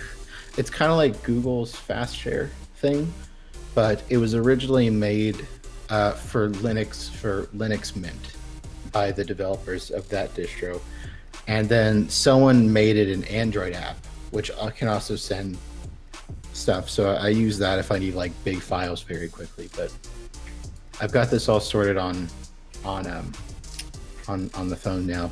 But like the Galaxy Wearable app is really nice. Where as soon as this might also be like a Samsung specific integration. But as soon as I take a screenshot on the watch, but you can't even take screenshots on the watches on Wear OS 2. Like there's no shortcut for that. But on Samsung watches, you just like press both the buttons and it takes one, and then it just downloads to my phone instantly in one of the folders. So I hope Google steals that. because that made, like, I did a whole article about all the changes in Samsung's Wear OS 3. I had like 50 screenshots from the watch. It was so easy to document that, because I just click, click, click, click, click, and then it's all on the phone. I can just copy it all in one batch. It's great. Yeah. Yeah, it's funny because screenshots, it's one of those things, reviewers only, it's mostly a reviewer thing, but, or tech journalist kind of thing. But man, if you need to take even a few, like if you need to take more than one, your life gets so much worse unless this stuff gets solved. And most people, I think, if you have to take one screenshot, you probably have to take a few. So it's so much nicer when that's not a problem. Yeah. So I'm here for a couple more minutes. If anyone in the chat has anything they're dying to talk about, but if not, I'm gonna run in a couple minutes to go do an errand and get. Not that this is in any way important, but it's just a fun little filler. Like every few weeks, Apple sends me another email saying, "Hey, do you think you might apply, or you might be approved for an Apple Card? We'd really like you to get one." And it's like, guys, I'll apply. Give me a deal. I'll apply. Yeah. Like, give me like a $25 bonus for getting approved or something. Just any little thing, and I'll apply. I hope the bonus is something you have like absolutely no ability or want to use. Like, it's like, get a free Apple Watch. You're like, oh.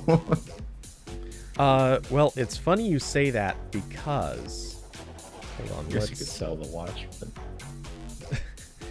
But... it's funny because their email. Let me get this on screen. Yeah, that'll work. They have this animated thing that's popping up, and it basically cycles through saying daily cash you can use right away, and then one that says travel points you can use someday. And you know, obviously they're making fun of other cards. This is an Apple Card versus a not Apple Card, but still, I think it's funny because it's like, yeah, I mean, no, yeah. I had a bunch of points on my American Express, but when I looked at it, it was actually more cost effective to convert the points into dollars, which is just the 1-to-1 ratio, and then buy travel stuff with that. Oh yeah. Versus actually, but like if I was looking at like Delta flights for a hot second for the trip I was doing before, and like getting it through the points took up more of the points than converting the points to money and just buying it through Delta's website. So back when I was contracting and traveling for a lot of contracting work, I looked into, and admittedly this is quite a while back, so you know the trends in credit cards have changed and a lot of the deals have gotten better, but at that time I was cycling through a lot of money. You know, because like some of the jobs, they would I would literally like put the hotel on my credit card and get reimbursed, hotel, travel, all that stuff on my credit card, which by the way is awesome. If anyone ever works in a job where that's an option, take it, get your bonus points. It is godlike. Anyway, I did the math even then. And like I really broke it down, and it's like all these travel cards, all of them that hype up all the stuff that you can do, all the stuff you can get. Honestly, unless you either A, really need those specialty perks, like have like access to the private lounges in an airport, or I don't know, a few other weird oddball things. Unless you're using all of that stuff, the travel benefits are almost never better than just straight up getting cash. Yeah. I mean, sometimes it can work out. Sometimes, but I did math so many different ways to see if there was a way I could get a benefit out of travel cards, and it never worked out. Not once. Yeah. And I was on flights. To put it one way, I was actually on flights enough times in the span of 3 months that it caused some damage to my ear. Dead serious. Or, well, both ears. This is a weird flex. I know, right? But I actually had to go to the doctor because it's a condition called barotrauma. Barometric trauma. Yeah, you actually can damage your ears from flying too much. And 100% had to go to a doctor for this. All it did is cause an infection kind of thing, so it's not the biggest deal, but like, I was traveling by anyone's typical standards, short of like, you know, high-end sales or something. Aside from that, I was traveling by most standards way more than the average person. The security guys at McCarran Airport in Las Vegas actually knew who I was just seeing me. Like, that's a lot of travel. And even I couldn't get a travel card to work out in my favor. And they still probed you every single time. Not until I moved back to Oregon. And I'm not kidding about that. I for a while I was actually on the TSA's red flag list. Can't trust those Oregonians. It's actually, I know why I was on the list. I actually fell on that list because I booked a flight to Las Vegas with like, I think 2 hours before the flight. Like, I literally, yeah. That's cutting it close. Yeah, I forget why that happened. There was some reason for it. Anyway, I booked it right before the flight. I'd already packed for it. I don't remember why that was the case, but I know I packed for it. I booked it right before the flight. Got an incredible deal. By the way, if you ever are booking at the last second, truly wait to the last second. Your deals suddenly get great. Cody's like, have you tried not making plans? Yeah, for real. Sometimes not making plans is the best plan. No, anyway. But yeah, doing that. Oh boy, I started on my boarding passes. I would always get 4 X's in the corner instead of a number like you normally get. Those 4 X's are just a signal to auto, like, this person automatically is red flagged. They are taken to the side for further checking. So I didn't even bother going through those backscatter X-ray machines. I would just say, yeah, just pull me aside. You're gonna have to anyway. And the security guys would even get a laugh out of this. They're like, all right, you obviously know what's going on, so come on. You know, I'd get the pat down. I'd crack a few jokes with them. 1 or 2 of them were actually pretty cool with it. Others clearly were like, we don't joke. You're not, it would just be best if you don't talk to us, okay? and it's like, yeah, cool, whatever, just keep feeling. So, the takeaway is don't make any plans ever. No plans. It has worked for me all these years. Yeah. Speaking of, I still need to go get I finally have my birth certificate. I mentioned that a few weeks ago, but I haven't made the appointment with the DMV to go get my real ID yet. I need to do that. Yeah, whenever that becomes a requirement, I'll have to do that because I don't have one of those now. Yeah. But I'm sure it'll be a requirement just in time for me to be like too old to go on any flights. If I remember, it's like 2023. Maybe I'm mistaken. Supposed to be like 2006. Yeah, I know. Let's see. Real ID deadline is May 3rd. It's just like Half-Life 3 coming out. May 3rd, 2023. Why That's May 3rd? That's very specific. Like, I would usually it's like the first of the month or the 30th last of the month. Yeah. or- Why May 3rd? Is this like the first Monday or something? It's gotta be, right? I'm pulling up calendar. I gotta look at this. It was probably some kind of like weird thing where like you extend it by days, and then just the calendar was weird. I'm sure like this is some weird like congressional loophole they took advantage of. It must be this because change.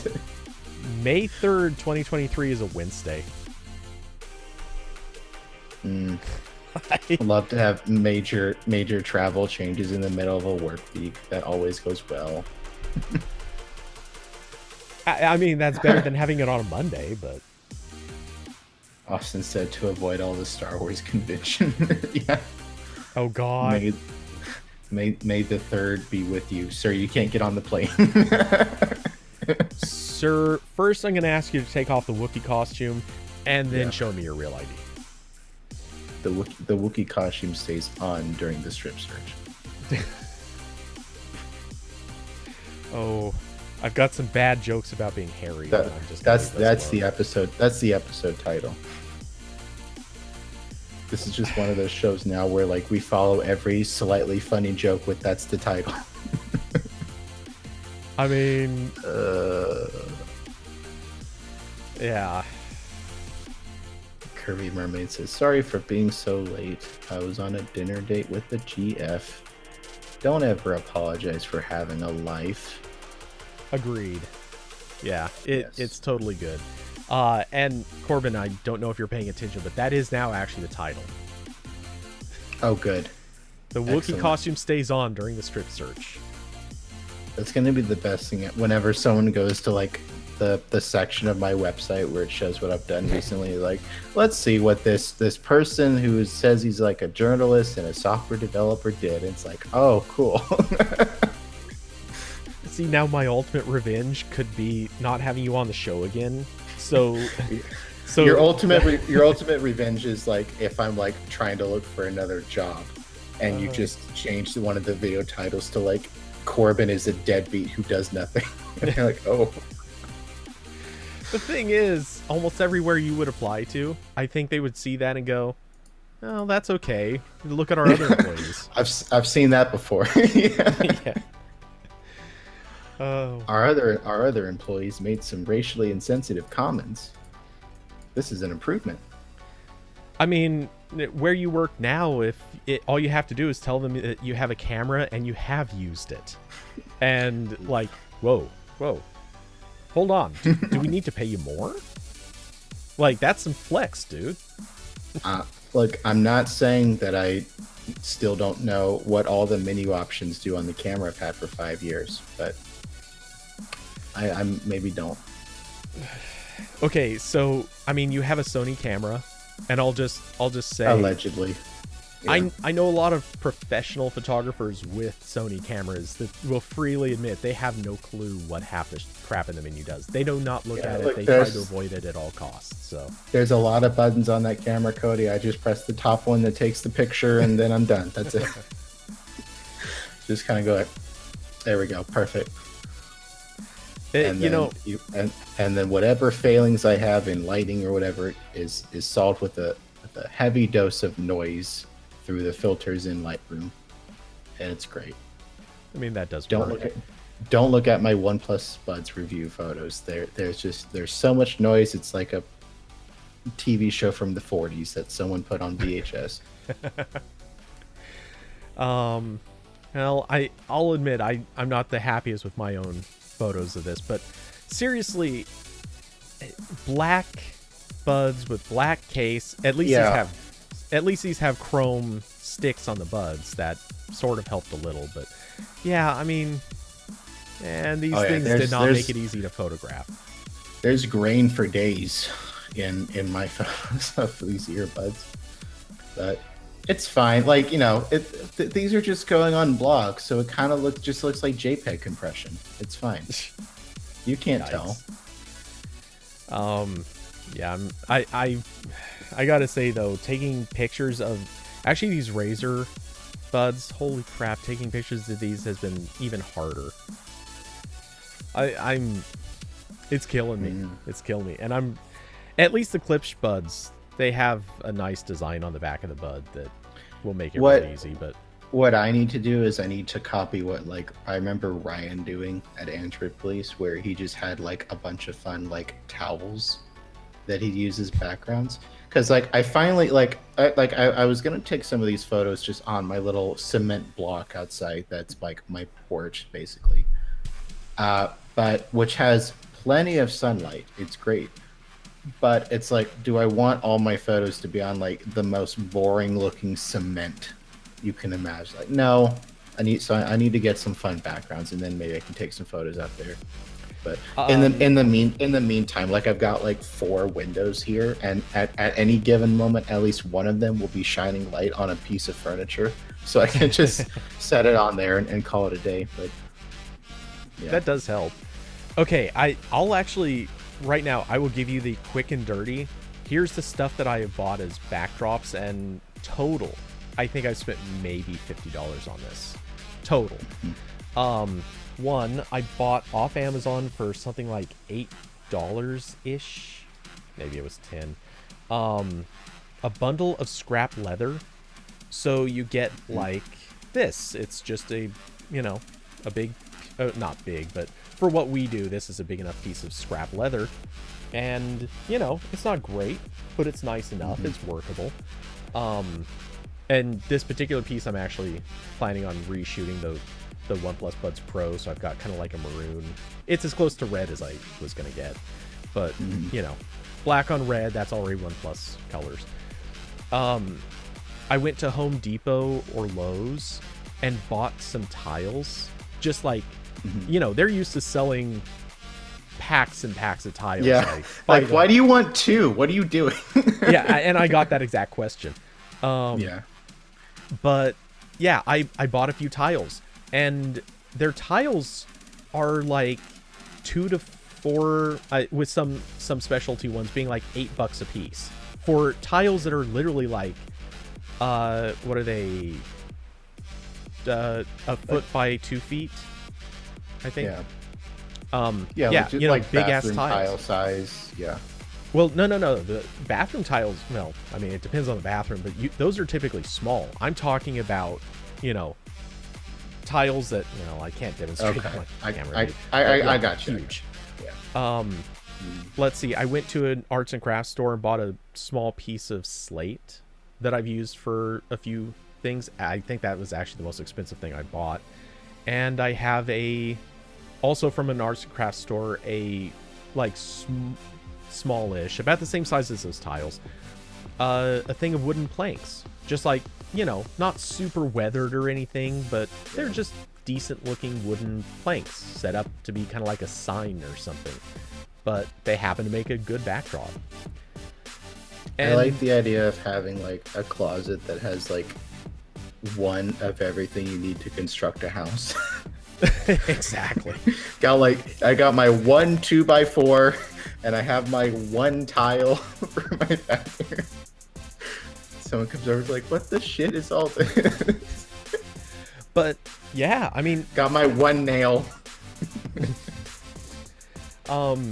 Let's see. Oh, and then I picked up like from Walmart a couple pieces of foam core and like cardstock, like just big cards that I can use as either like kind of reflectors or to flag off light, stuff like that. Like, that's it.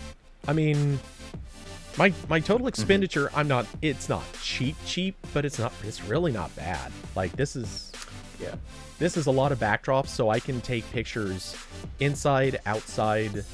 I'm golden. My biggest challenge now is, honestly, if anything, I even have great lights, but I don't have good ways to position them. I was actually just trying to spend, for anyone who didn't see it, that $15 thing with Amazon. I was just looking through Amazon trying to find a new light stand that I could actually reposition so I had the light pointing downward. I could not find one that was sold by Amazon, which sucks. But other than that, like, that's the thing I need right now. It would make life a lot easier for these shots.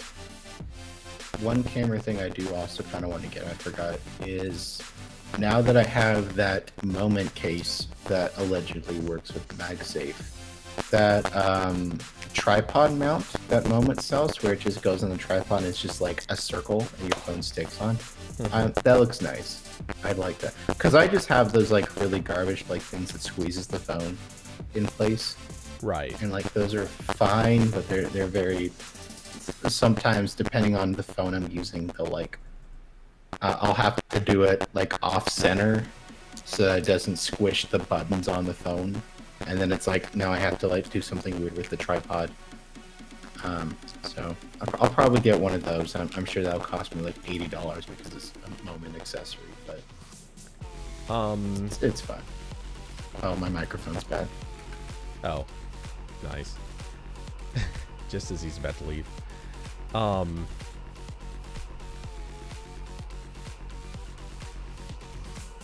long does it take to rejoin?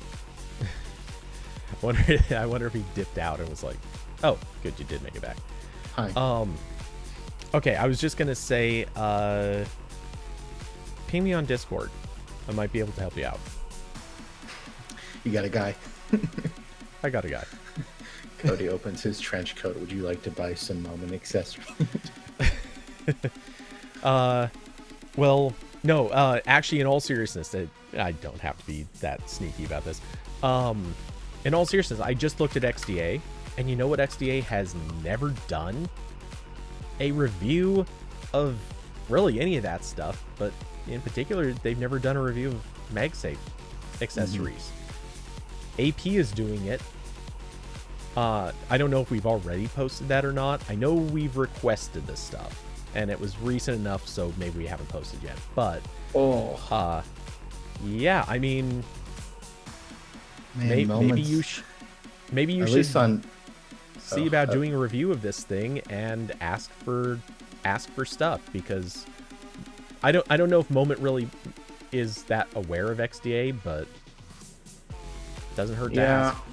Yeah, I'd have to look around and see what they have that's more than just like a mount, because I don't think anyone would be interested in just a review of a mount, but maybe like the system as a whole. Maybe You've seen how AP is about reviewing stuff. You never know.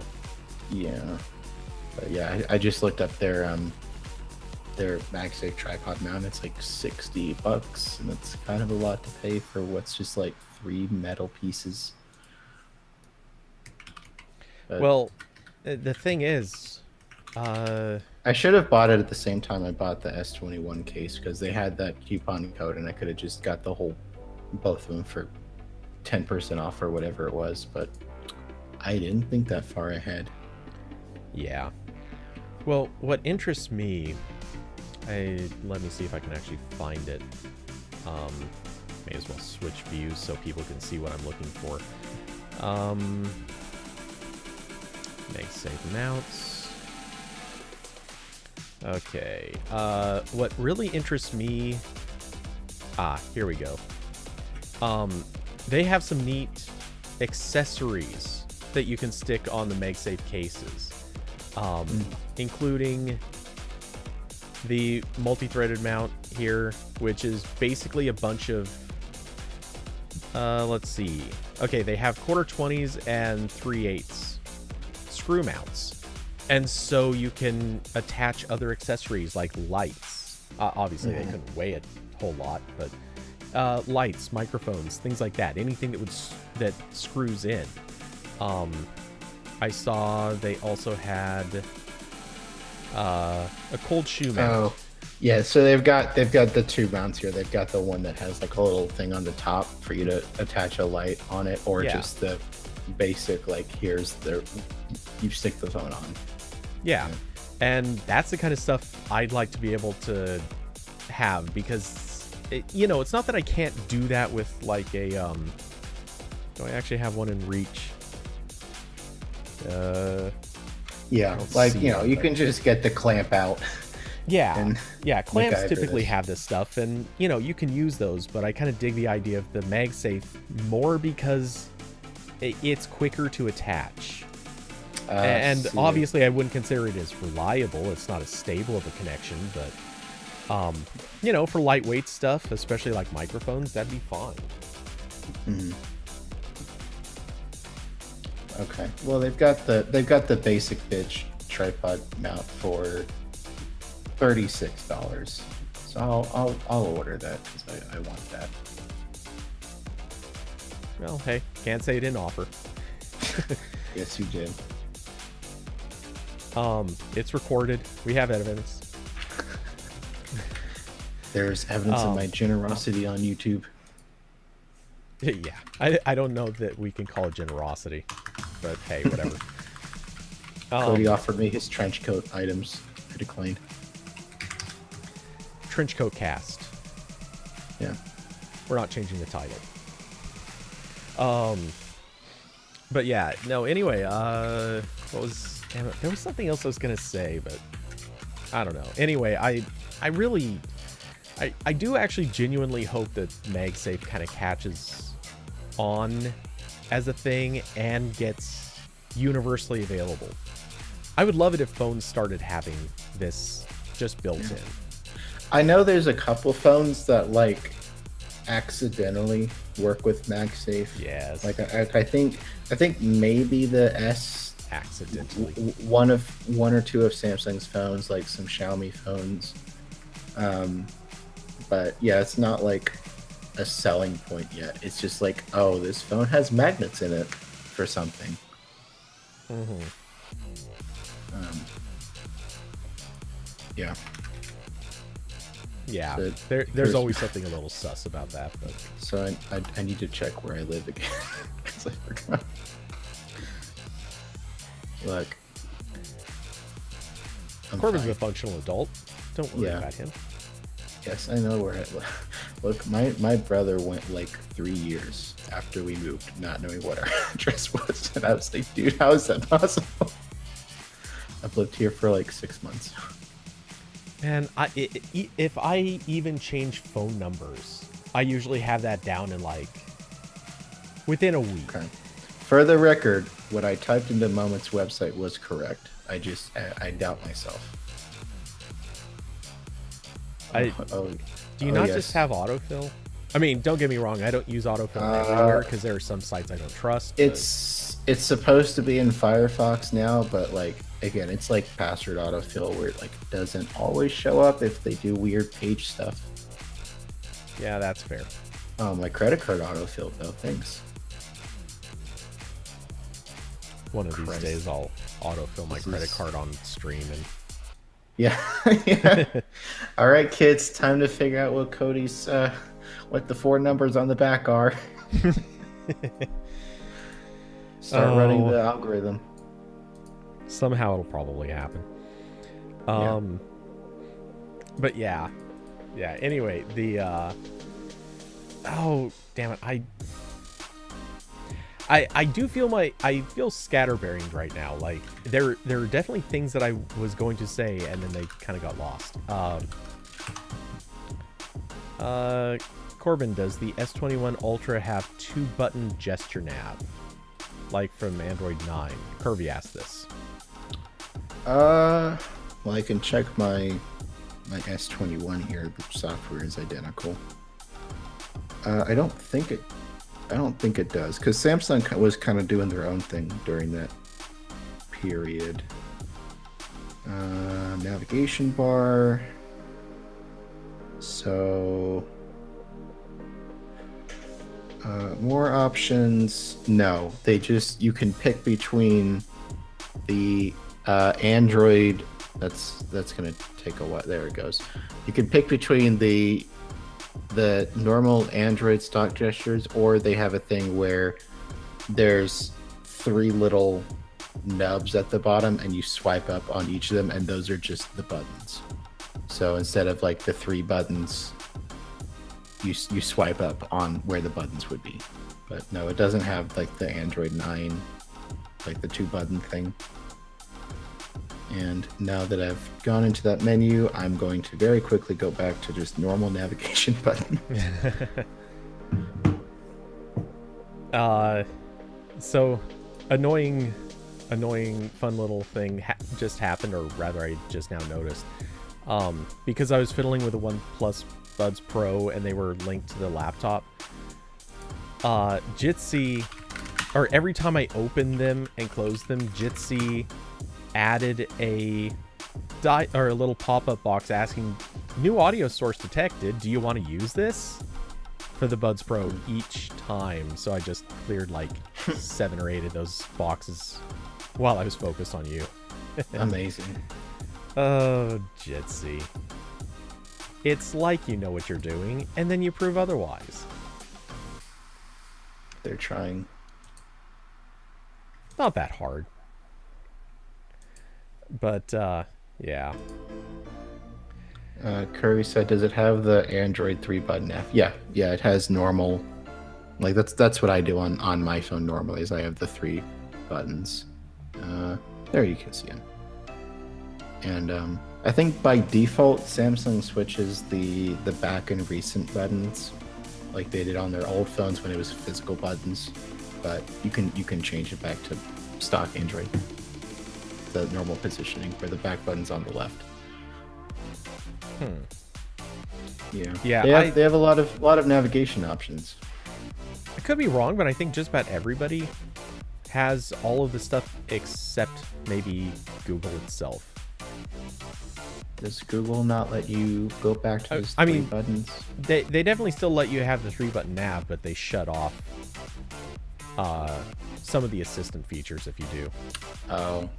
Or at least they used to. I guess I don't know if they still do that, but I assume they do. I've been using 3-button nav not 3-button nav. I've been using gesture nav because I figure I'm kind of forced into it one way or the other, so I'm just kind of acquiescing. Yeah. Man, it's still not that good. Yeah, no, if I wasn't using cases all the time, I'd be fine with it. Like, I'd probably be fine with it on my tablet because I don't have anything that wraps around the whole tablet. I just have Samsung's little mount thing that attaches the stickies to the back.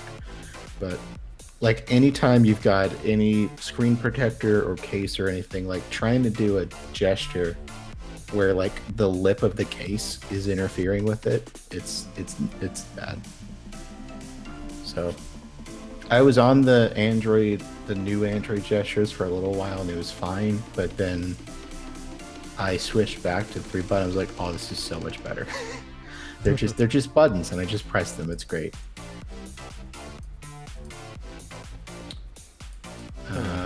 Kirby said the GF is giving Android a try and got the S21 Ultra. Yeah, Samsung's got a lot of navigation options. You can change between the stock Android gestures or their own ones or the buttons, and you can change where the buttons are. The lack of options is not a downside on Samsung. That's true. Definitely to a fault, but some things to a fault, other things to benefit, most things just sort of in between. Whenever I set up a Samsung phone and I don't migrate everything from my S21 or ever, there is like at least 15 things I change immediately. Like, you've got the normal Android ones of like that the screen timeout does not need to be 30 seconds. I don't know who's, not taking a second to read anything ever on their phones, but I always change it to like 3 minutes. You've got like the. That's a problem on I think almost all phones default to something stupid like that. I know I just changed it on my Pixel 4 just like 3 or 4 months ago for some reason. Yeah, like does like no one read on their phone? Like just more like I need longer than that, please. But yeah, like there's all the normal Android stuff, and then on Samsung I have to change like the buttons. I have to put them back to stock Android buttons. Samsung by default saves screenshots as JPEGs, which is gross. Put that back. Yes. That wasn't. There was a hot minute, I think, with like One UI 1.0, which was like their Android 9, I think, where there wasn't even an option. You just had to live with the JPEG screenshots, which I think is what OnePlus still does. But that was gross. Oh, does it? I think so. Yeah. Okay. Yeah. I've had this OnePlus phone for a little bit, and I gotta admit, I just can't bring myself to do anything with it. I mean, I picked it up, I've kind of poked around in it, but yeah, I don't have I don't have much to do with it at the moment. So yeah, it's gonna be going to my mom in the next few days. Hopefully she's okay with JPEG screenshots. She doesn't take too many screenshots, so there is that. Yeah. Though like people kind of started doing, she does take screenshots. I don't know if she still does this, but she used to do the whole thing where she'd bring up Google Maps and take screenshots of something in there, which, you know, it's interesting because it actually works so well for a lot of things. But of course, then you also can't really send that to someone and say, oh yeah, you know, here's how you get there. You know, but I guess she also doesn't need to do that with anyone. She mostly is just taking screenshots for, I think for her own sake. Also by memorizing spots. Also by default on Samsung stuff, they still have the thing on where it's like the bar on the side that like opens if you do like a swipe or something. I've never used that. It annoys me way too much when there's something just constantly on the edge of the screen. I don't know if B-Sideum's listening, but I know he will have words about this because that is his favorite feature.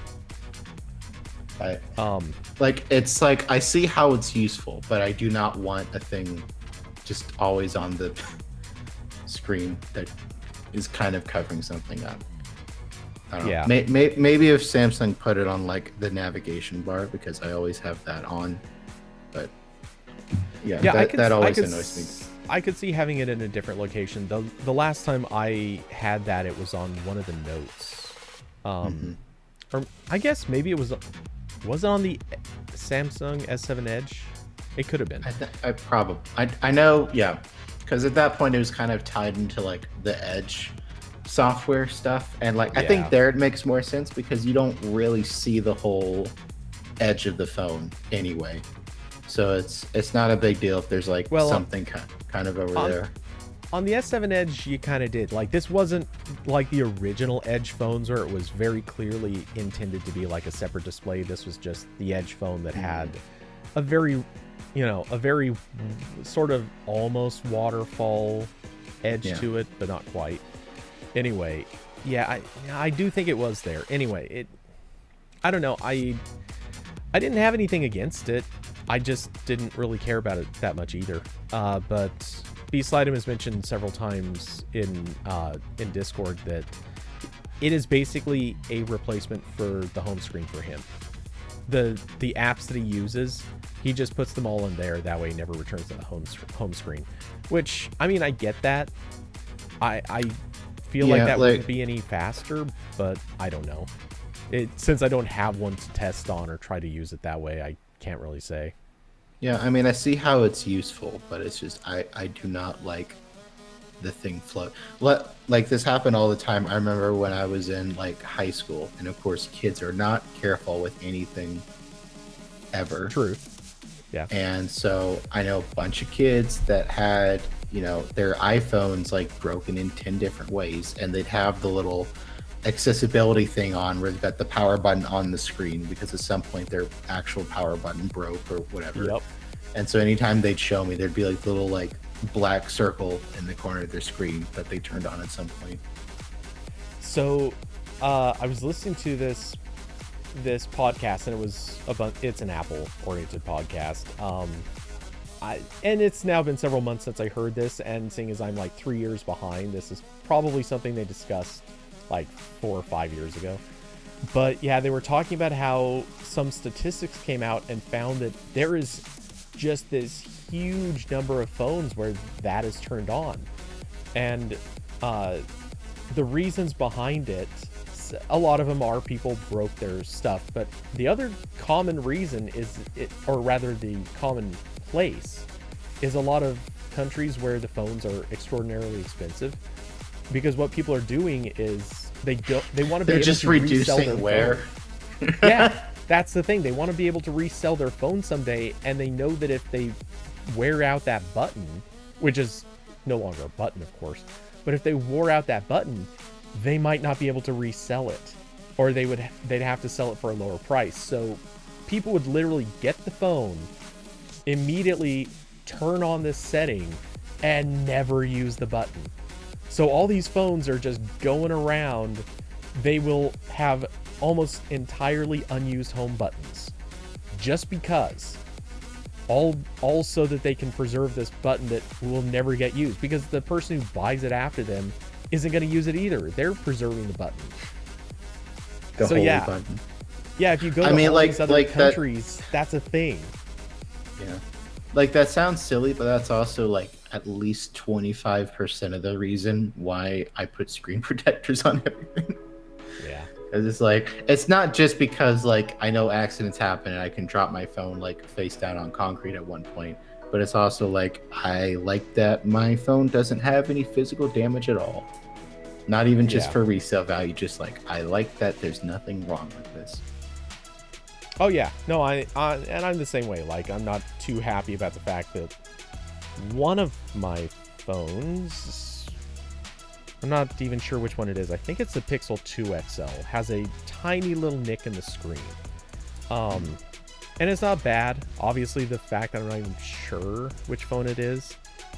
Yeah, it looks like it's probably the 2 XL in the last sign. Yep, it is. Yeah, there's a tiny nick in the screen, and when the screen is on, you really can't see it or notice it, but it's there. I'm not happy about it, so I'm pretty okay with the fact that this phone is kind of gonna see retirement once the Pixel 6 comes out. Mm-hmm. But yeah, aside from that, I try to keep my phones in pretty good condition, though I admit I've also stopped using screen protectors. I'm not against them, but applying them sucks, and I've had so many phones that have rounded edges that screen protectors are a terrible experience. So I kind of just don't do them.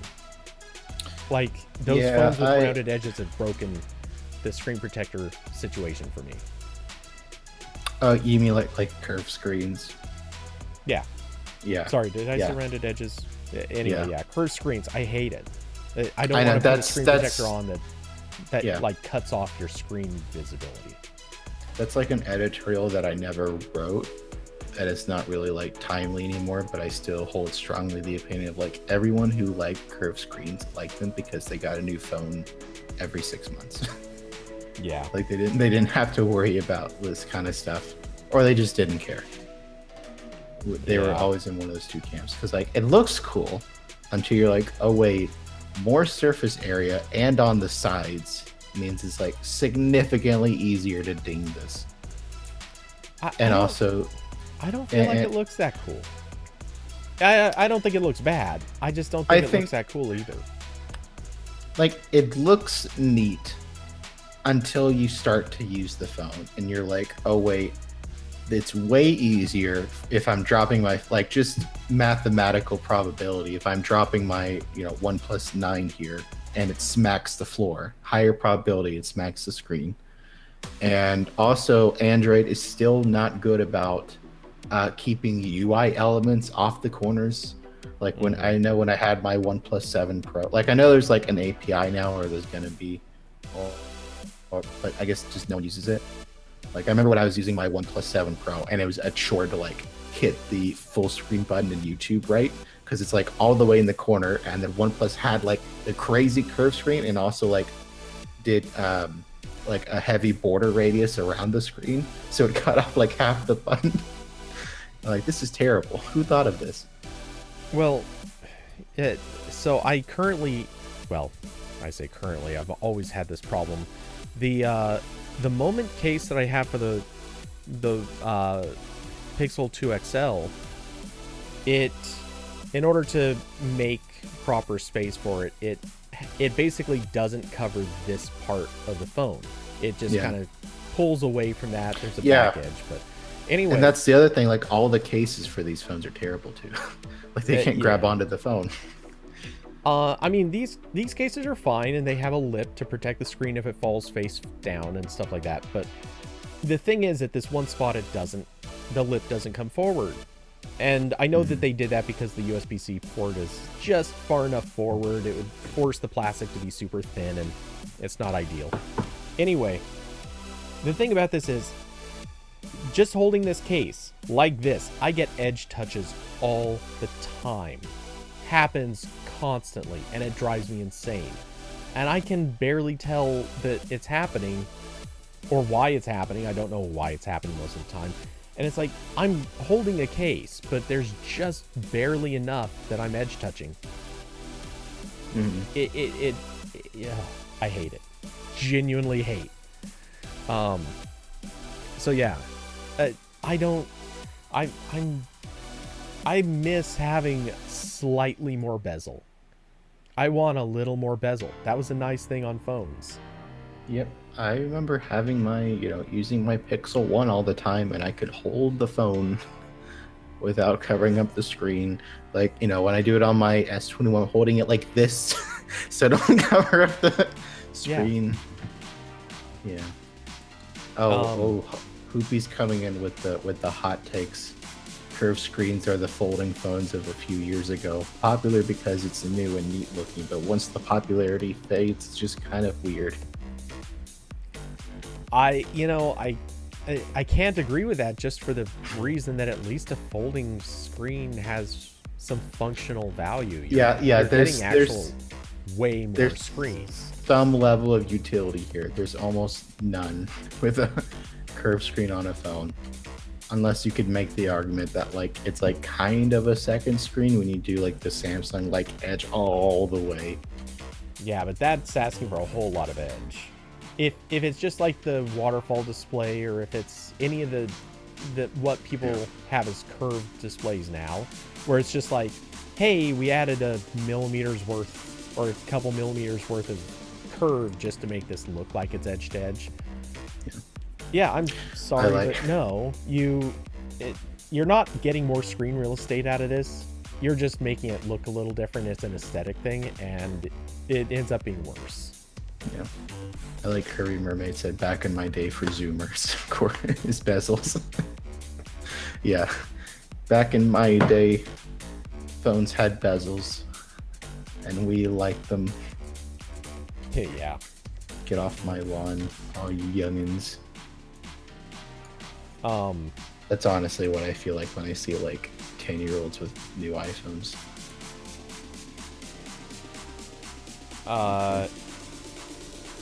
Oh jeez. I need to go get food. Yeah. I said I was gonna go get food an hour ago. You tricked me, Cody. I'm sneaky. I'm sneaky like that. I'd like to. I don't know if you actually do this, but I like to imagine that as soon as I say I'm gonna go, you pull out the list of topics that Corbin cannot shut the fuck up about, and you're like, will I pick Samsung? Will I pick Star Trek? Got the whole shebang here. Okay, so for what it's worth, I will tell you right now, safe bet, I'm never going to talk to you at length about Star Trek. I honestly, the few times that it has come up on here at all, honestly, my mind wanders. Instantly. It's not like I hate it. I just don't watch it anymore. I just can't. It just cannot hold my attention. The last Star Trek movie I saw... I say that as I'm wearing a Star Trek shirt. Yeah, I know. I saw that earlier. The last Star Trek movie I saw, which was the one with Idris Elba. I can't remember the title of it. But, yeah. I fell asleep for just a moment in theaters during that. It bored the... Yeah. Seriously? Was this the Beyond one? Yeah, it was. Okay.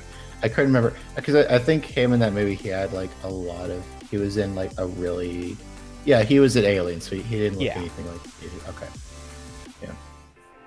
But weird. They're doing a Luther movie? That's crazy. I never got into that show, but a friend of mine was hardcore Luther fan. Anyway, yeah, I totally fell asleep for just a moment during that movie because it bored the crap out of me. It just, I could not stick with it. And I think that may have actually happened during the previous Star Trek movie too. Yeah, they just don't, they do not work for me. And I feel like the franchise Cody keeps paying movie ticket prices for a nice nap. I mean, it wouldn't be the first time I've fallen asleep during the movie. I've never done that. That hasn't happened to me yet. Well, I mean, I also go in sleep deprived fairly often, so that's not without some justification. But I also haven't done the thing yet where I like walk out of the movie so upset. Partially because until very recently, like I was, living with my family, so usually we'd all do a thing, and it'd be kind of weird if like I left and just stood in the parking lot waiting for them to be done. But I was very close to doing that with Despicable Me 3. Yeah. okay. I haven't seen it, but go on. Someone in my family really wanted to see that. I think it might have been one of my sisters. And I was like, okay. Oh my god. That hurt to sit through, Cody. It was bad. I've heard that really anything after the first one was kind of hard to sit through, but yeah, again, I thought I don't know that I even saw the first. The first is like fine. Like it's kind of funny. It's fine. Other ones, oh my god, total dumpster fire. The third one did like my ultimate pet peeve for any family entertainment, where they write every single character like an insufferable child. Like it's like total like toddlers on daycare talking to each other, like that exact tone, and they do that for every character. That happens so often with like anything family rated that isn't like a Pixar movie, and it drives me insane. Like you'd have like all the adults in that movie talking like bickering like they're kids on like a playground about who gets to ride the slide. I'm like, I can't take this. Let's see. Okay, it has only happened I think maybe twice that I've walked out of movie theaters. I'm trying to remember what the movies were, but I just cannot. You blocked it out. Yeah, I don't think I blocked it out. I think I just have reached the point of not caring enough. But honestly, what impresses me more is the movies I haven't walked out of the theater on. Yeah. Where you're like, I paid $13 to sit here. I'm gonna get my money's worth. Well, usually it's because by the way, all the people who say that it's weird to go to movies alone. No, I'll tell you why you go to movies alone. Because if they suck, you can walk out freely. Yeah. If you go to movies with someone, chances are people rode together, or you've got or like you've got plans to go somewhere with someone after the movie, something like that. Bullshit. Go to movies alone, because if the movie sucks, get to stepping. Up those aisles, out that door, be done with that crap. And you let everyone else know the movie's garbage by taking the fire exit. That might be a little harsh, but to be fair, I would do that. No, I managed to sit through Romy and Michelle's high school reunion. I managed to sit through the Blair Witch Project. Oh god, that was such a dumpster fire of a movie. Notably, I did not pay for that. At least I can feel good I didn't pay for that. For reasons I don't want to explain, I actually managed to sit through 2 showings of the second Mortal Kombat movie. I think it was Mortal Kombat Annihilation or something. I didn't even know there was more than one. Oh, it was so horrible. Again, I at least did not pay for, I think, the second one, maybe not the first one either. So that helped.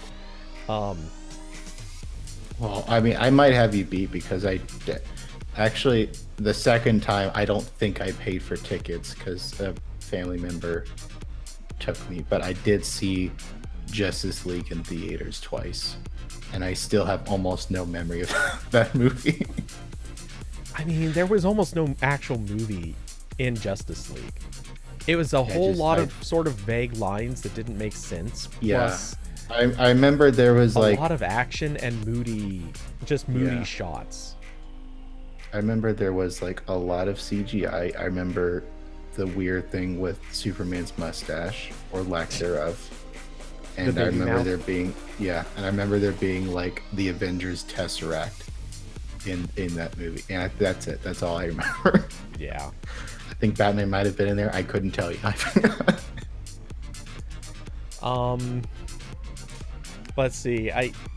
So now that I think about it, I think the only DC movie I've actually seen in theaters was the Harley Quinn movie. And it wasn't bad enough to walk out of, but I wouldn't say that was a good movie either. It was passable. I did see the new Suicide Squad. I might have already mentioned this because I think this was a little bit before I left for my vacation. Really good.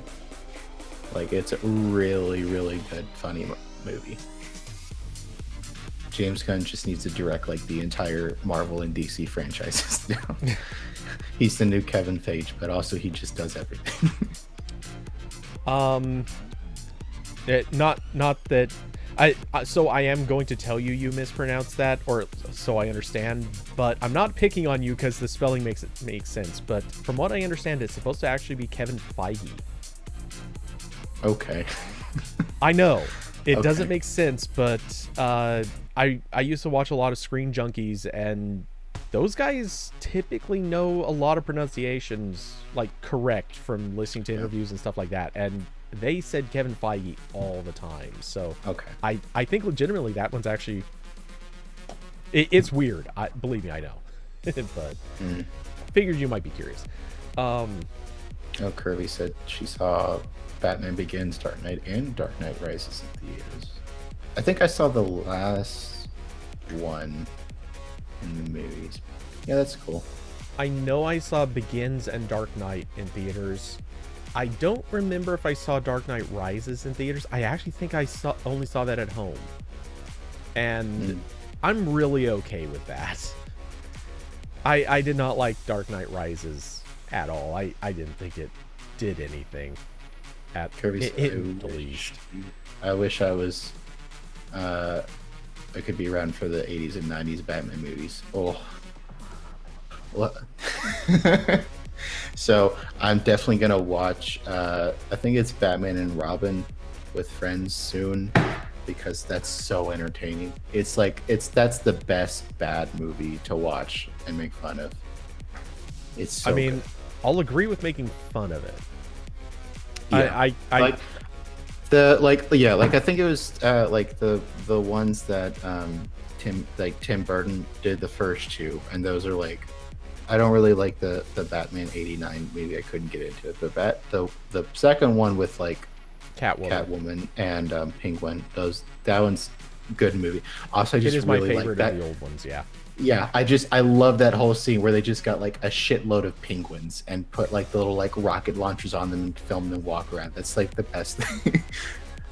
So, I will agree that was incredible. Though it's hard to rewatch that movie entirely because of listening to that was Danny DeVito, right?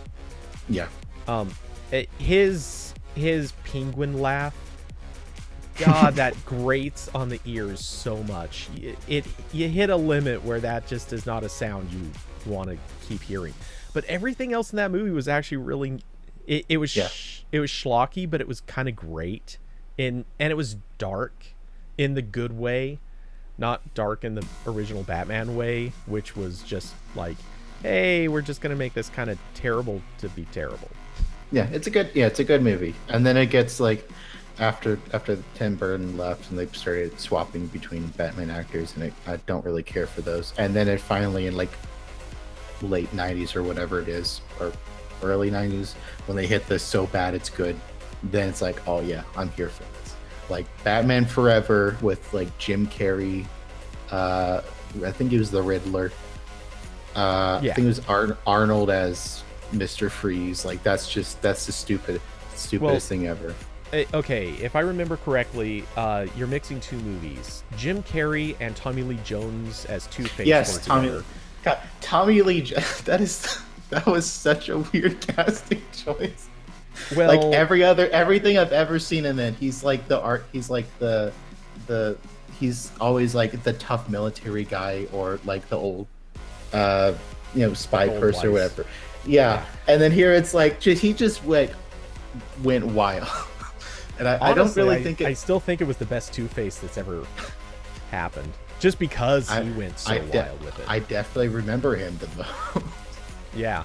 One Okay, of so the- that one of movie the was videos in terrible. my- That movie was terrible, but I honestly liked the performances of Jim Carrey and Tommy Lee Jones.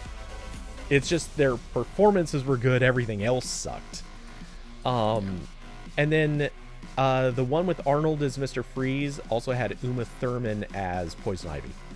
Yeah. Was that which one was Batman Forever? I think that was it. I think that was the one with Mr. Freeze. No, that was Tommy Lee Jones and Oh, Jim okay. Carrey. What was? Yeah, I can never keep the titles straight, but Yeah.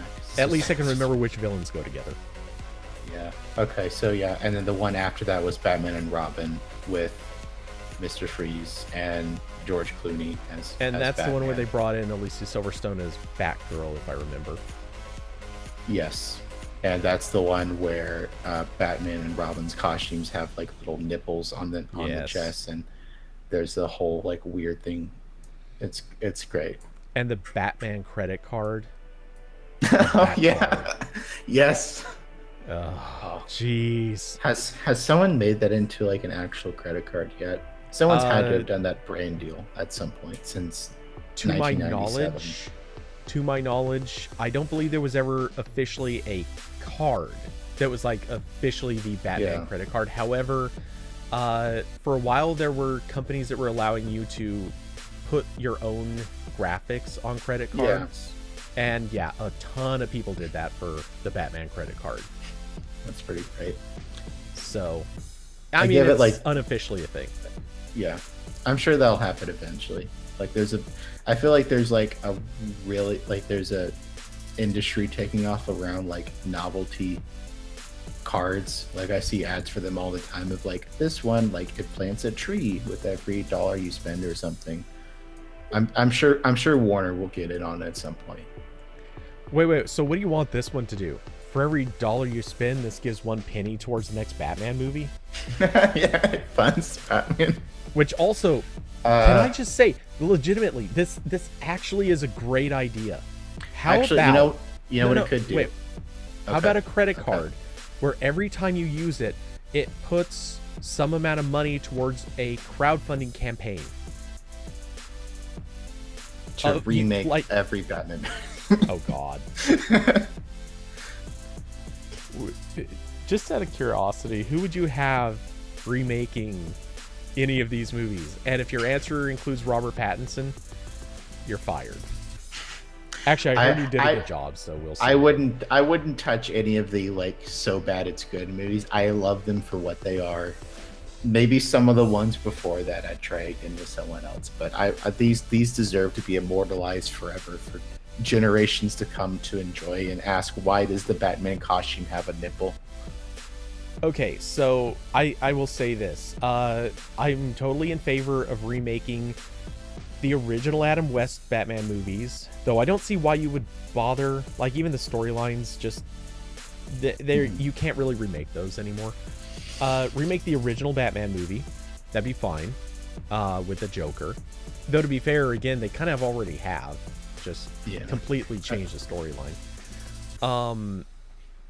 Let's see. I don't see a reason to remake the one with Danny DeVito and Michelle Pfeiffer. I mean, that one's... There are scenes that could be fixed, but the movie itself is really good. More penguins. Just Honestly, you could almost cut Penguin out of that movie too. But anyway. Michelle Pfeiffer did so good in that. Oh yeah, she killed it. She killed it. Actually, though, this brings up the movie that needs to be remade entirely. Catwoman. Yeah. Hell, you could even bring back Halle Berry. It'd be okay. Oh, Just remake the she- freaking yeah. movie. She'd probably be on board with that. She She- has said also many times she she's- was really embarrassed by that movie. Yeah, well, and if I recall correctly, she's like one of the few. You know those like I forget what the exact name, but it's like the Raspberry Award where they like. Yep. It's they give it. I think The I read Raspies. something like, yeah, she was one of the only actors who ever like accepted that in person. Like she's like total sport about it. Oh yeah. No, she's embarrassed by it, but she does say like, you know, I think she said she's still happy she did it, but she's embarrassed by it or something like that. Yeah, it was a very narrow acceptance of the movie being a thing. Yeah, I think like the Bat card could do like. I mean, you could just go the lazy route and be like, if you spend literally any amount of money on this, you get what's their thing? HBO for free. 'Cause that's where all the Warner stuff is now. Okay, I just had the cringiest, most hilarious idea, which obviously could never happen, but it'd be great. Every time you spend money on the Bat card, it funds the next Marvel movie. Yeah. You Also, I think sorry, actually, let me put it a different way. It funds the next Deadpool movie. I'd get that. Because the I need meta more of of that those. is perfect. That is perfect meta right there. And then in the Deadpool movie, they would spend like 5 minutes talking about the card. I could be mistaken, but didn't one of the Deadpool movies actually make a joke about that card? Or maybe it was one of the promotional things that they did on the side. Because Ryan Reynolds did so many like little side promotions. I swear something made a joke like, oh, what, should I get a Deadpool card or something along those lines? I know there was something. Probably. But yeah, and also like when you put the chip in, it should have a little like beeper speaker in it that does like a little like batarang sound effect, like those those cards you get where they open and play a song. I mean, if we're gonna go full meme, it should be every time you run the card, you just hear it go, "I am Batman." Yeah, that would not get old ever. I mean, for as long as you don't have too many people walking around with these cards. It would be hilarious for the person working there. No, when you put it in, it has to do the transition sound effect, like the da-da-da-da-da, like that. It has to do that noise. It has to. There's no other alternatives. The Adam West Batman sound. Yeah. 100% has to do that. Austin, what does the Joker card do? Fun crime outside of opera houses? I mean, I kind of like that idea. The Joker card gives you plane miles, so you can go take a plane to take pictures in front of the Joker stairs. Oh jeez. Or it gives you it gives you like 3x points for Party City, so you can get your own costumes. Okay. Yeah. But yeah, let's see. The thing is, the Batman movies are the only, like, the entire run of Batman movies, while sure, one or two here and there have kind of been iffy. The thing is, most of them have been okay. Like, I'm not inclined to really complain about most of those. It's all the other DC movies. There are a few good ones, but it's that modern era when they just were trying to be Marvel and that was it. It's like, oh. Well, and ironically, the one that is most like a Marvel movie is, well, not ironically, but very obviously, the one most like a Marvel movie is the best one of the group. Shazam. Yeah, that and the Suicide Squad, which like that was just because like yeah. Okay. And that one was just because like James Gunn was like, okay, I guess I can't work on Disney anymore, and Warner was like, hey, over here, buddy, over here, we'll give you money. Well, they did the same thing with Joss Whedon. I mean, well, he's not with Marvel anymore. Hey, come on over. And that worked out great. I mean, it helped. Did it though? Look, the DC movies started abysmal, and they moved up to kind of crappy. Like, that's an improvement.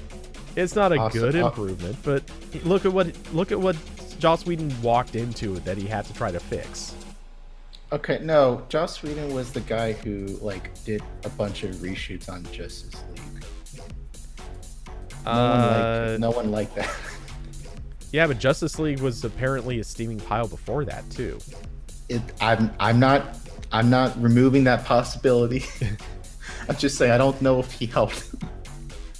Well, I haven't watched the whatever it is 6-hour cut of Justice League to determine if the original Zack vision Snyder. was better. Yeah. One of these days, I have it. I just haven't watched it yet. I do want to. I will pirate it at some point. But there's other stuff I'd like to watch. Oh, I've got a list a mile long of other stuff that I want to watch. My current Plex list is quickly out of control.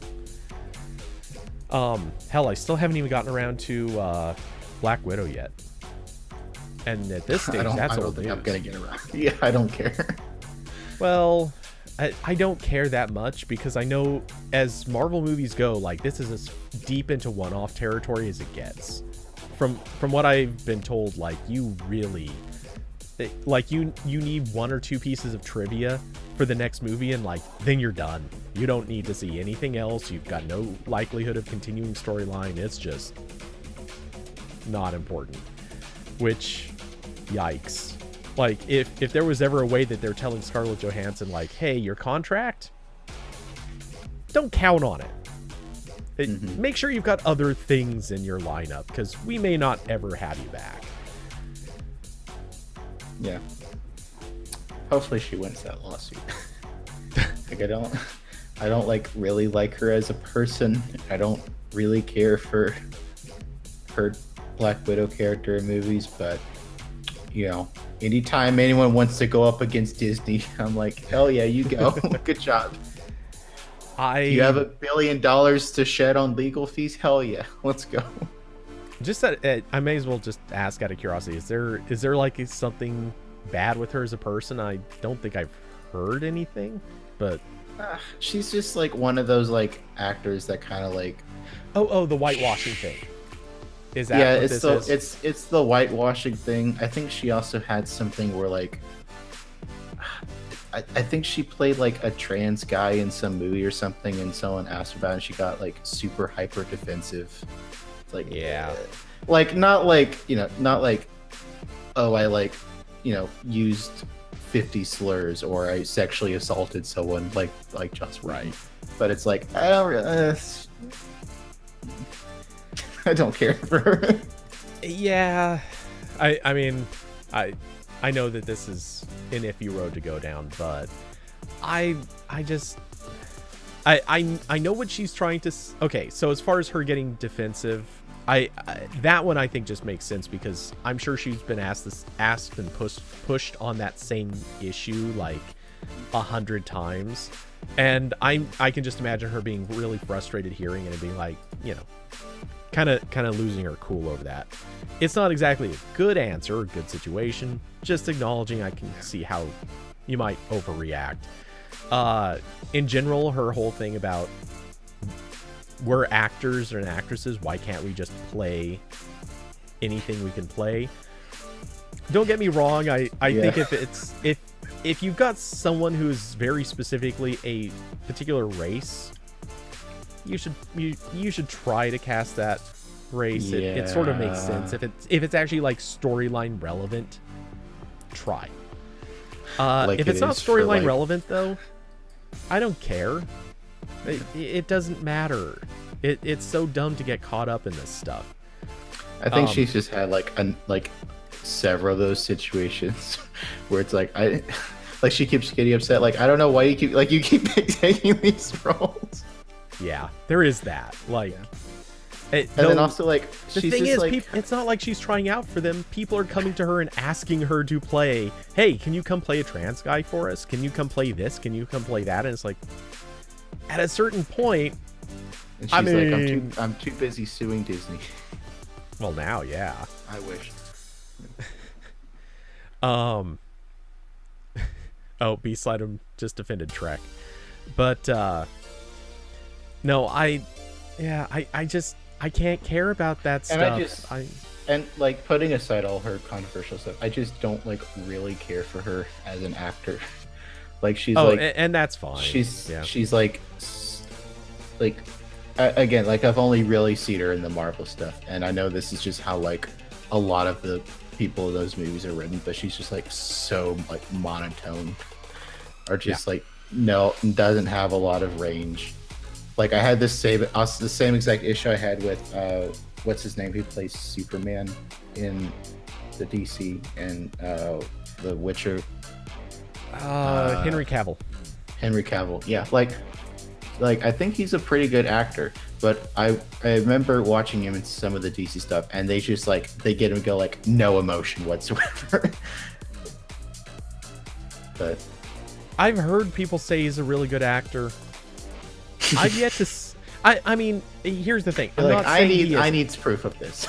Well, I'm not saying he isn't, but everything I've seen him in, it's mostly playing Superman and The Witcher. I have seen a couple of other things. The thing is, every time I see him, he is mostly very one note. He's not bringing he's not being pushed to do a lot.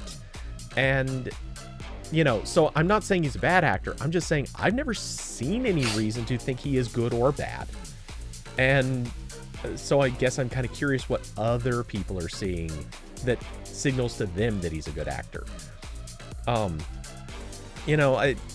can think of a lot of people kind of like that. And yeah, Scarlett Johansson is very much one of those examples. Like, I've seen her be a good actress in a couple of things, but man, I've seen a whole lot of stuff where it's like, all right, you're pretty and you came and read your lines. That doesn't make you a good actress. It just means you showed up and collected a check. That's me on these shows. Except I don't collect the check. Yet. I know. It's gonna take off any day now. I'm just gonna need your banking information. Yeah, you need the social security numbers, credit card. We'll just don't worry. You'll find the money in your account. Yeah, after I send you the advance, and then you can send me the full. Yeah. Okay. I'm actually gonna go get food now before I start another conversation. So the irony is, this is like a half hour since you last said that. Oh, I know. I'm looking at the clock, Cody. I know. I'm aware of this. Okay, bye. All right, man. Take it easy. Good luck, and I'll chat with you later, or leave before I get the chance to say that. Anyway,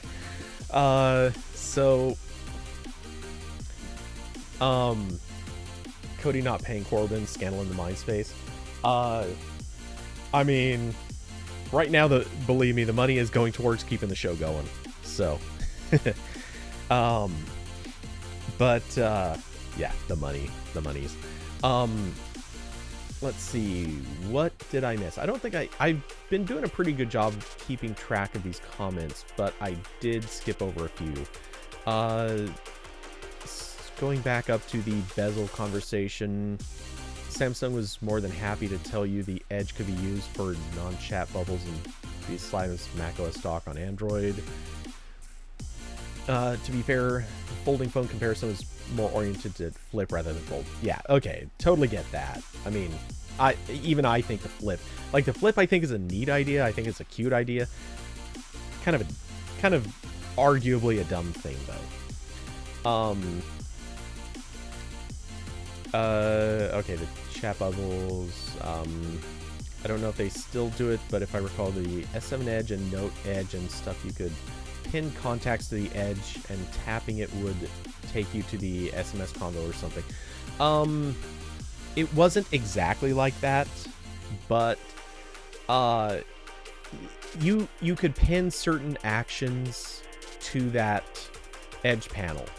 I don't remember if it, at least when I was using it, I don't think you could attach apps to it. Like, they had specific things that you could put into the Edge panel, and it was just like an API that you had to write stuff for. The Edge panel has matured and changed massively since then. So I don't think it let you do shortcuts to... It may have let you do shortcuts to contacts. I don't know about that one. I'm not really sure. But I know it let you do a very limited number of things.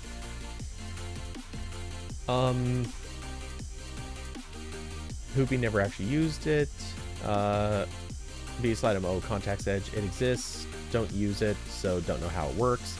And yeah, I don't know how current Contacts Edge works.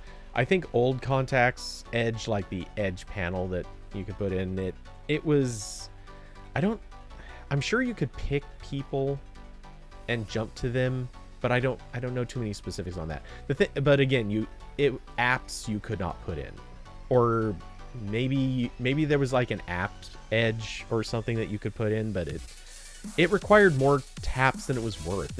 It really did not improve anything. I had the Edge panel. If you even go back looking through a lot of my old AP posts, I actually had a ton of screenshots from my S7 Edge, and the Edge panel was in a bunch of them, or rather the little indicator thing on the side. It was in all of those screenshots, but man, I just could not get much use out of that panel at all. And I think that has more to do with they didn't implement it or do the right things with it at that time. I'm sure they've improved it a lot since then. Curvy, wish the Star Wars sequel trilogy released in the summer like all the other Star Wars movies did, so you could go to the drive-in. Yeah, I could see that. That being said, I just wish that I wish when they did the Star Wars sequel, they had just done, just do 7. Just do 7. Stop right there. They didn't need 8 or 9. 8 was a disaster of a movie, and 9 just felt like a whole bunch of action with no story until they decided to have a story at the end, and then it became like a really bad attempt to copy Harry Potter. I don't know. It was so bad. Let's see, B-Slime just checked it out. It's called People Edge, and it allows you to call or open a text conversation. In my opinion, useless. Yeah, that's fair. I mean, if I could see value to that, but not much. Curvy, I saw Batman. Oh yeah, Batman Begins. All the Batman movies in theaters. Let's see. Okay. Skipping down. Scandal in the Mind in the Mind Space will be the name of the true crime podcast made about you. Yikes. In this scenario, am I the homicidal killer or serial killer, or am I the serial killed? And if you guys could see the crazy out of control political crap that is going on in my area, you'd know that in all likelihood I will actually, either of those is possible. We'll see what happens. There's some crazy crap going on in this area lately. People want to talk about seditious wacko people. They're here. They are here in full force.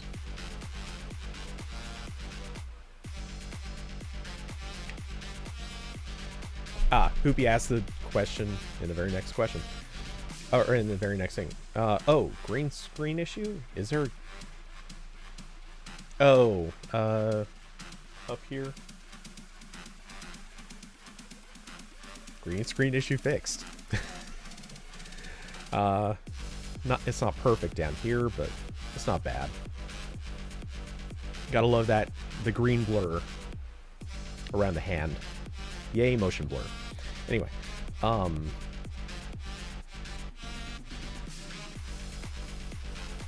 yeah, it was just a cutout right in the corner up right here. There's more of it. Anyway, yeah, just an angle where the green screen doesn't extend to. You can barely tell, but if we go there, like, this green screen is just barely big enough to cover the arrangement of this screen. In fact, if I bounce back to this view, if you look close, there's a reason why there is a thin line running down the, I guess that'd be the right edge of that frame on the bottom. And it's entirely because I had to crop off a bit of the camera to cover up the fact that there's the edge there. And I do it on this bigger shot too, but it's more zoomed in for reasons. It works better here. It's less obvious. But yeah, anyway. Curvy. Live in a very centrist, comfortable, liberal area. Yep, I would love that right now. Because, not even joking, I do not have faith that there's not going to be... For those of you who didn't hear about it, there was an incident in Portland, Oregon not long ago. And it was literally like some crazy hardcore alt-right types decided to start killing or shooting at people because they thought they were quote-unquote Antifa. Yeah. And it resulted in some people getting shot. It was a bad situation. Honestly, I'm starting to wonder if we're not that far from seeing the same crap happening here. I'm not going to turn this into political stream, don't worry, but yeah, just acknowledging there's some wackadoo stuff happening lately. Let's see. Hoopy. I will 100% be taking my picks in general to be proof Material U will happen on smart displays and can't be convinced otherwise now. Okay. So, alright. Let's see. Quickly looking back, and I know I didn't get back to looking at these earlier, but earlier you said, not crazy, the card radius is definitely a lot bigger, and I suspect the box shadows have a smaller fade distance. Oh,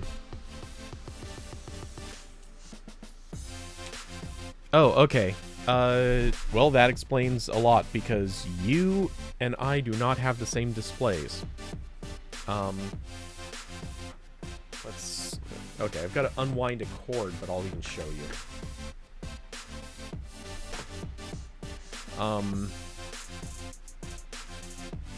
Let's see. You've got the Nest Hub 2 versus 1. I've got the original Nest Hub, which used to be the Home Hub. And I still have the old display.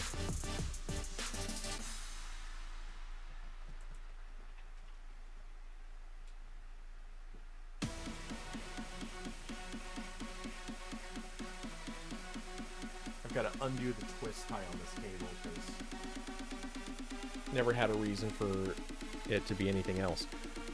But yeah, let's see, am I on the right screen?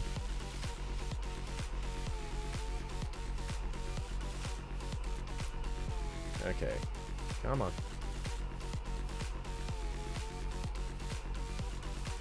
Yeah, so come on. Focus. Oh, wait. I'm probably going to have to manually change this. Let's quickly go into here.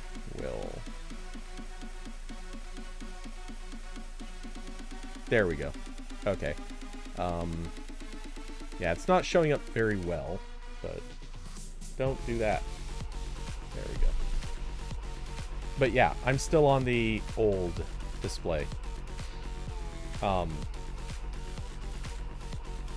Why is that? Oh, is it reflecting?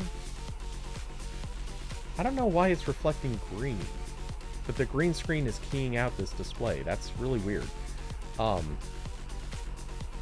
But yeah, anyway, so I'm still on the old display.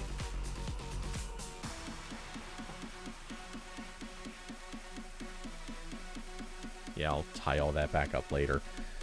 Let's pop back up to here. Bring that back up. Hey, that screwed with my colors. Why did that screw with the colors now? Something's off. I'm redder than I should be. Oh,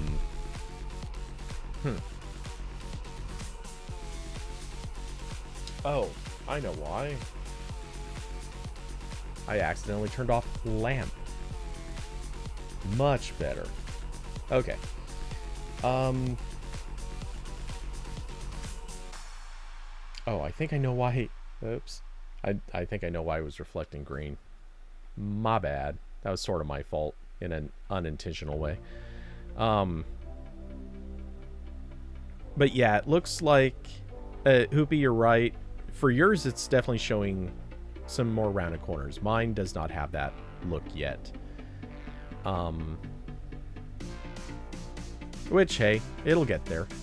I'm sure they're going to be rolling that out over the next, like, week or so. Let's see. Oh, B-Slime had asked why Corbin uses the buttons instead of the gesture systems.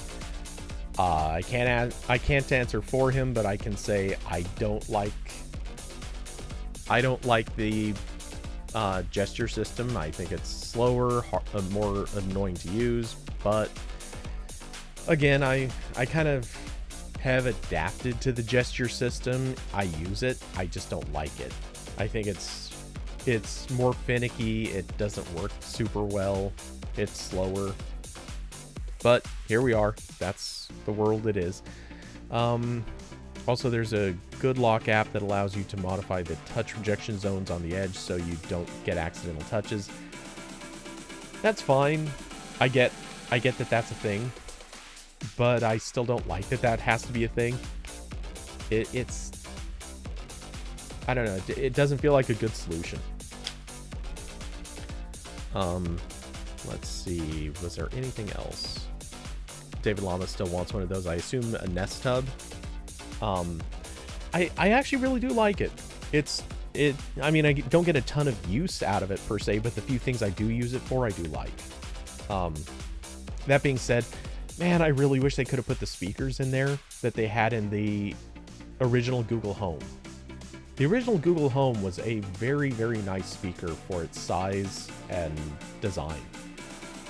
And the Nest Hub, at least the original, does it just not quite as good. It's close, but it's just not there.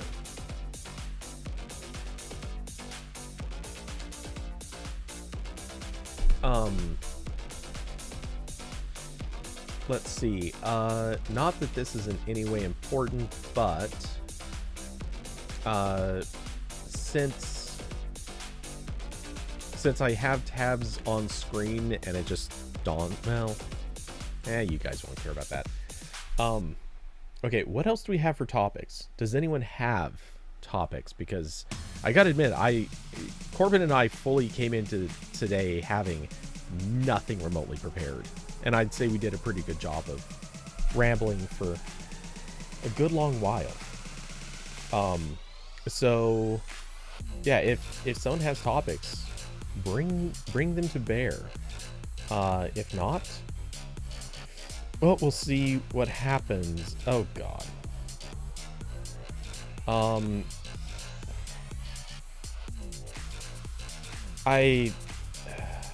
I just saw another email related to stupid things people are being terrible about in this area. I hate people. Anyway, let's see. Hoopy, I think I did something to my assistant because now whenever I'm near a smart display, it announces to me events happening with the roommate, like the exact moment it finishes a job or is full. Huh, interesting. Let's see. Oh, which isn't, oh yeah, okay, not a topic, but it's interesting. Oh wait, I said roommate, but that's Roomba. That's funny. Yeah, I spotted it just before I saw the correction. Yeah, that is odd. maybe it really thinks you care about vacuuming. Like that might be your interest. To be fair, Google Assistant, I've noticed it is oddly preferential to any hardware you have connected. And I kind of actually have a bit of a theory on that. Not a very elaborate theory, but I think Google is very cognizant that all of the things that you have, that it provides, all the features and functionality that it provides, I think Google is very good at knowing how to make that stuff work. And as a result, I think they're kind of leaning in the direction that things it doesn't recognize or did not work on directly, like let's say integrations with various types of hardware, basically, or services. I think they're concerned sometimes that they might be unintentionally not picking up some of that stuff. So I think they've actually weighted their AI to try to favor those things. And as a result, sometimes things happen with your like hardware integrations that maybe weren't really needed or intended. I don't know. It's a hunch. It's the best hunch I have on it.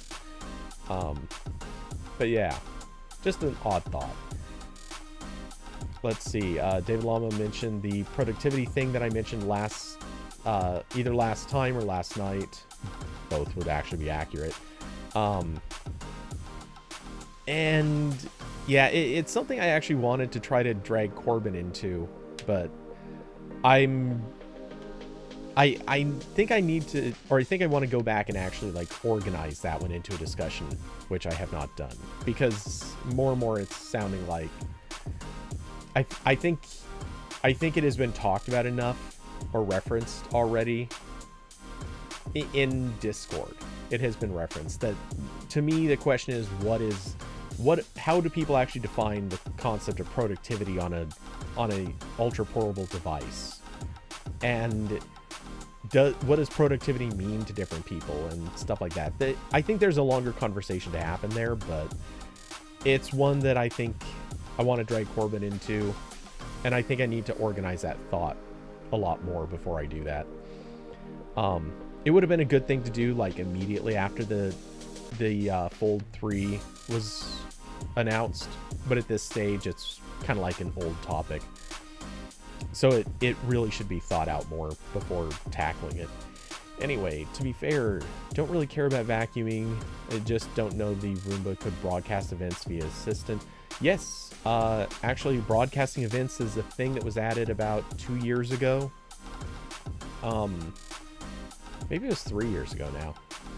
And I know it was something that one of like the air quality meters, because a few of those have come out, one of those actually added some stuff. So if it detected air quality got really bad, it would just wake up your smart speakers and say, hey, by the way, the air's bad in here, you might want to open a window or do this or do that.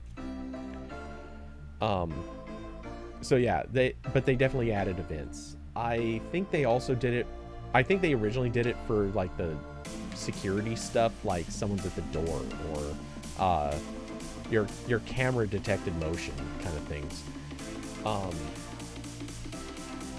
Let's see, and obviously they also already had it for like alarms and things. Anyway, the neat part is it only happens with whichever display you're next to, not any other. Yeah, that's clever. That's really clever that they got that working. Not sure if it applies to Nest speakers. I bet it doesn't.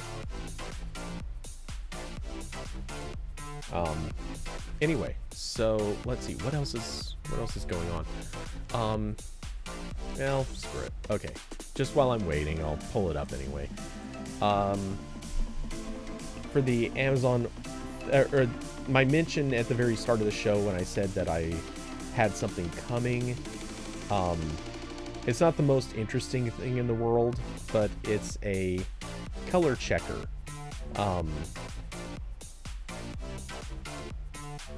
Get this up on screen real quick. So it is, oops, where's the capture?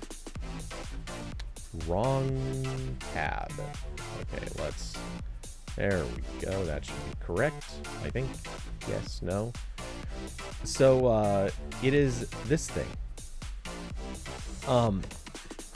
It's nothing too elaborate. It's literally just a card that has precisely printed colors. You basically hold it up in front of a camera, hold it there as a reference point for a little bit, and then you put it away and film whatever you're going to film, or take pictures of whatever you're going to take pictures of. The idea is you then take this into some piece of software. The reference frames you take into some piece of software, and then you can basically line things up so that color corrections match these perfectly precisely known colors. It basically speeds up color correction, and it makes it possible to really improve the workflow. So when I start doing videos shortly, that is going to be one of the tools that gets used. You will never see it. It will never be important to anyone after this, but it is going to be useful for me. And if I start doing a lot more product shots and reviews for getting accurate colors, it's also really handy. So yeah, anyway, that's pretty much that. Not a whole lot else to say on it. Anyway, that should be here tomorrow. I think, wait, is that tomorrow? Is that tomorrow's package? Yes, that is supposed to arrive tomorrow. It is currently in West Sacramento. I'm sorry, that sucks. I'm gonna have to like spray this thing down with alcohol after it arrives. Oh yeah. Let's see. Okay. Options or opinions on IDA. You're gonna maybe have to hint to me what this is. And the new Korean law. Wait, are you talking Korean or Chinese? Are you talking about the gaming thing? And by opinions on Ida, is that the storm, Hurricane Ida, or Ida's a hurricane? I don't think I really have anything to say on that. I don't know. It's a hurricane. Like, is there some big thing that's relevant? Otherwise, as far as I'm aware, it's just kind of another hurricane. Is this like a big holy crap like world ender, or is this just another run-of-the-mill hurricane? I'm looking at news and titles, and all I'm seeing is that events were canceled. Oh, it looks like power went out for a few places. Honestly, this kind of just sounds like another hurricane. Maybe fairly heavy duty for a hurricane, but if there's something specific, I don't know. Do I think the hurricane is vaccinated? I mean, I'd bet almost anything at this stage it did sweep through a Walgreens. So my bet is yes. Though it's very unlikely that it has had that long of a vaccination. Also, strictly speaking, it did not follow CDC guidelines because that hurricane's not old enough. I mean, minimum the youngest anyone's allowed to get vaccinated is what, like 6 or something. This hurricane's barely days old. Like it just doesn't work that way. Joke suggestion, the hurricane. I know, that's why I'm joking back. The Korean law on payment methods and app stores. Okay, I missed that one. Hold on, let me look that up. Yeah, I was thinking you were going for the gaming law in China, but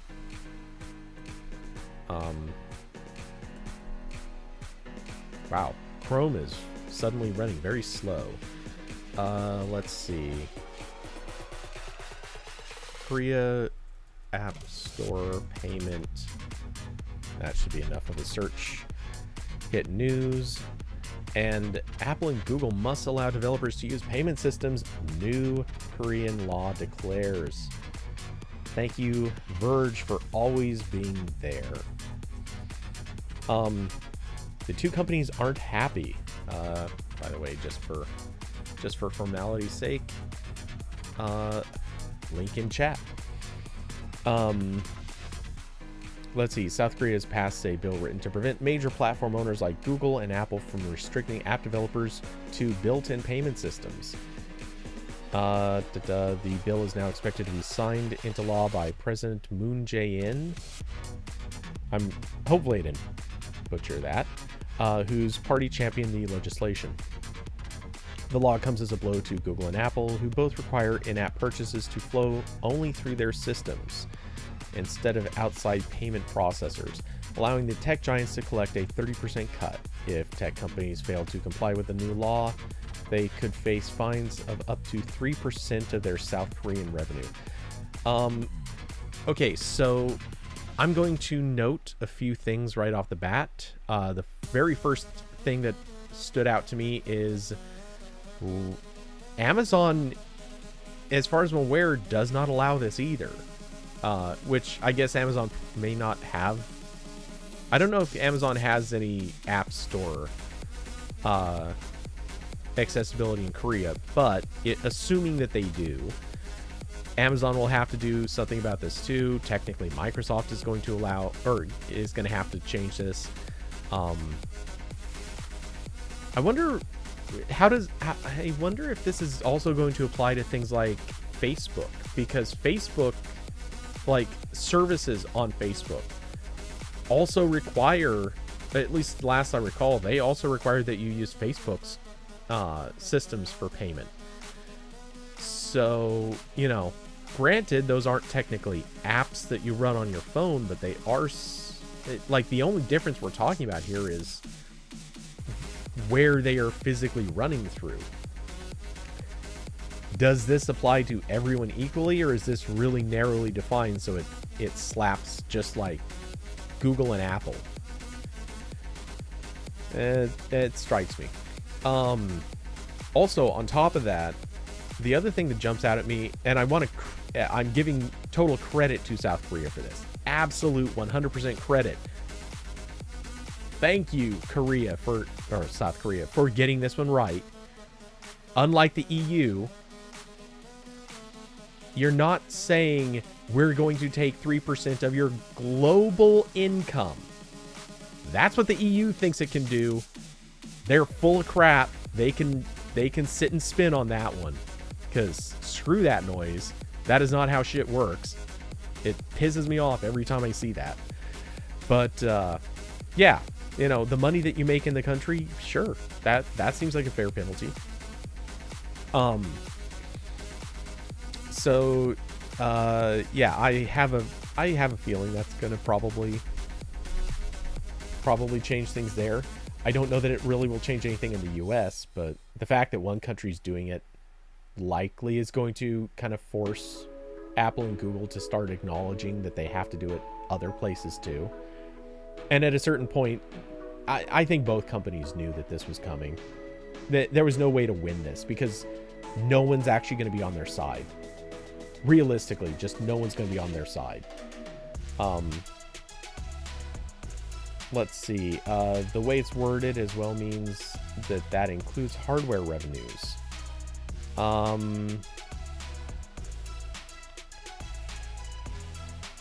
Maybe, yeah. Well, the way The Verge words it, I'd have to see what... I mean, I don't know if anyone's weighed in on the bill itself that actually speaks the language, but...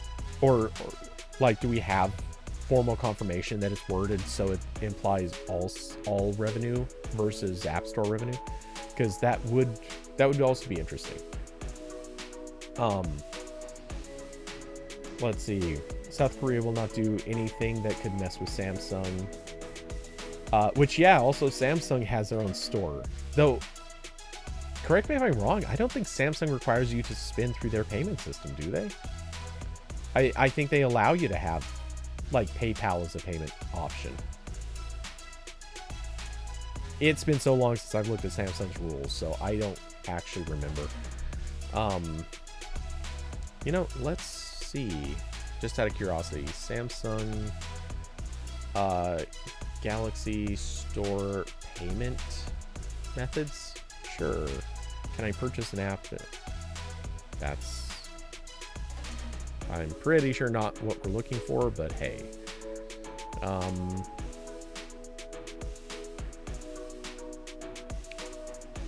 Let's see. Forms of payment. I'm betting, yeah, this is all just related to what cards you can use.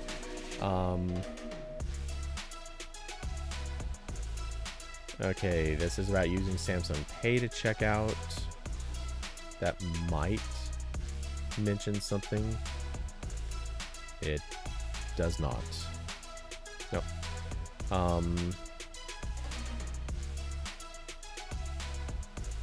Let's see. So how about Galaxy Store PayPal? Set up and use PayPal in Samsung Pay. That's not the same. How do I buy things in the store with PayPal? All right, that might. But there's no payment option with PayPal. Only credit cards. The thing is, this doesn't really relate to what you can use inside of apps. Yeah, this is all just using PayPal as your payment method with the store. But it's still going through the Samsung Pay as their payment method. The thing is, though, I honestly, I have my doubts that Samsung makes that much money from money being spent inside of apps. I could be wrong, but I bet it's small enough that they just don't care. Yeah, I don't see any of these other things that really suggest it's better.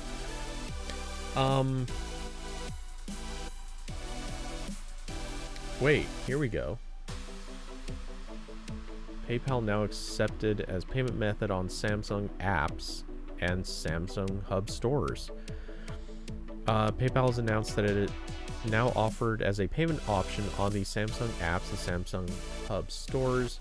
The move means that consumers can use PayPal to purchase their favorite content via the Samsung stores, such as apps, books, blah, blah, blah. App developers can now choose to use PayPal to get paid. Says that their service to get paid is better than the previous methods when blah, blah, blah. Notes that by using its payment method, users will be able to purchase TV shows, movies, blah, blah, blah.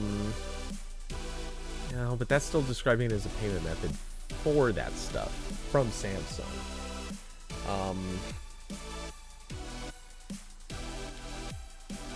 Yeah, I'm still not sure. I could go look in the terms of service, but that's gonna take forever.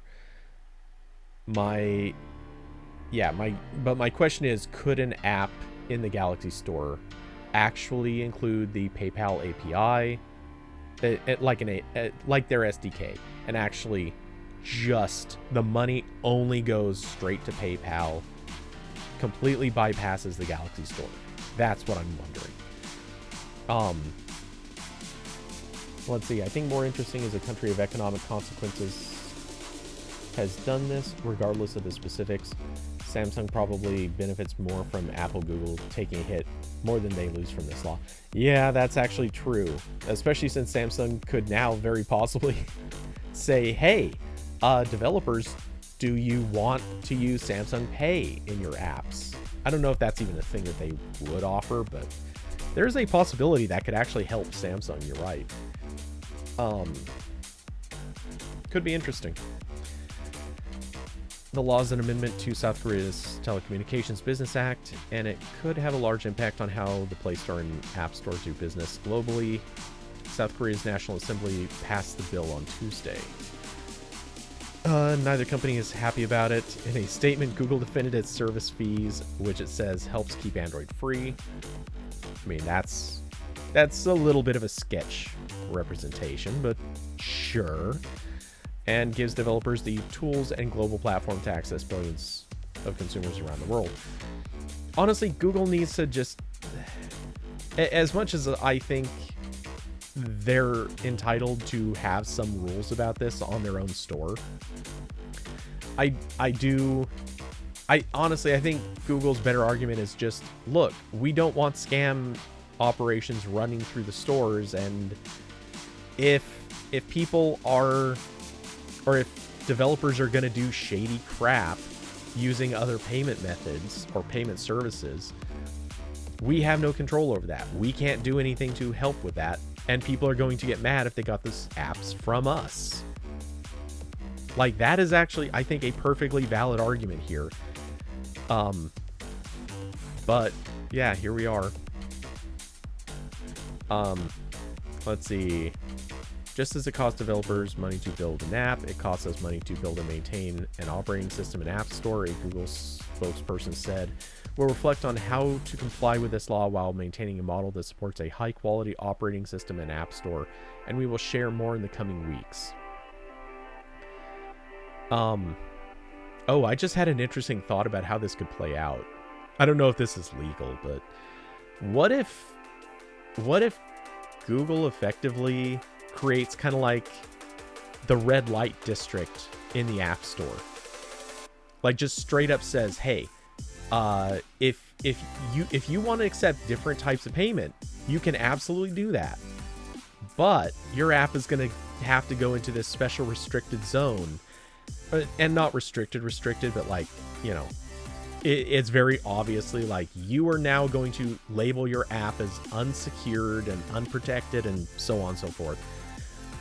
And by doing that, we're not going to show your app in all the search results, or, you know, they won't necessarily say these things are going to happen, but like Google could basically just bury you for not using Google's payment exclusively. That would be compliance with this law. It would obviously be prejudicial. It would obviously not be in the spirit of the law. They would obviously be kicking the can down the road until South Korea is like, no, this isn't what we meant. You knew this isn't what we meant. Now we're going to force you to do it the way that we want you to do it. And obviously that's not really ideal for Google, because how South Korea would move to force it may not be as polite as what Google could do just from the get-go.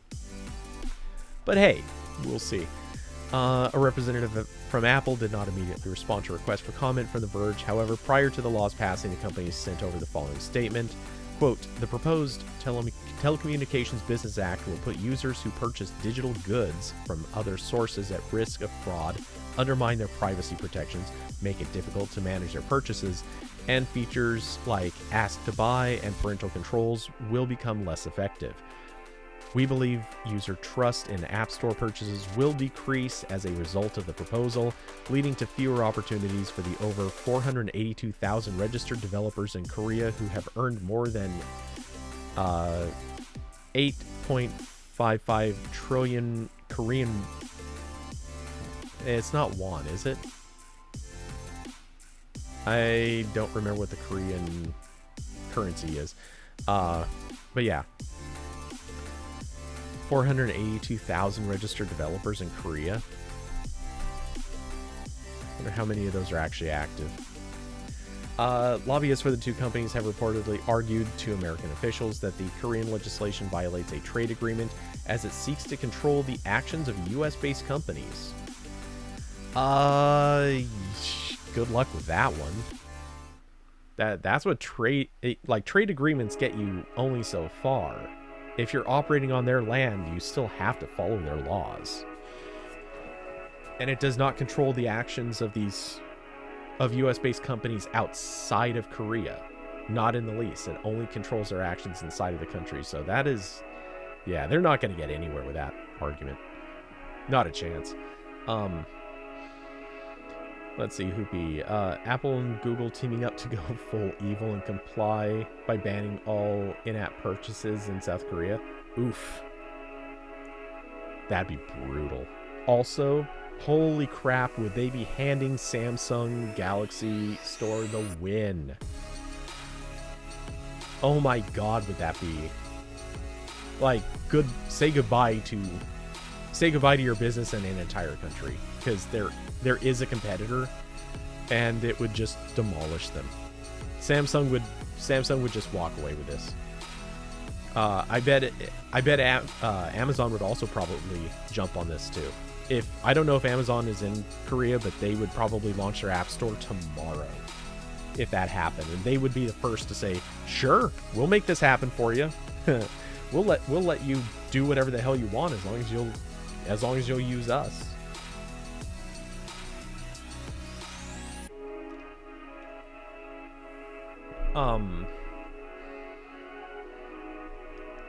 Let's see. So, yeah, what else is happening here? South Korea isn't the only country that's trying to bend American tech giants to its will. Russia requires that gadgets come pre-installed with apps made by Russian developers, and Australia is looking into regulating services like Apple Pay and Google Pay. Some in the US government have even proposed legislation similar to what was passed in South Korea. The Wall Street Journal notes that South Korea's new legislation could end up being referenced by regulators in other countries. Yeah, they certainly could reference it. Whether or not it plays in on how they do anything is obviously a very different story. Both I love how I switched the names around, but I was going to say both of them still. Both Apple and Google have been trying to stave off such actions through changes to their store policies. Apple introduced its App Store small business program, which halved Apple's cut from developers earning less than $1 million a year on its store. It also agreed to let developers inform their users about payment options outside the App Store using the email addresses that users gave them. Google said that it would only take 15% of developers' first $1 million instead of 30%.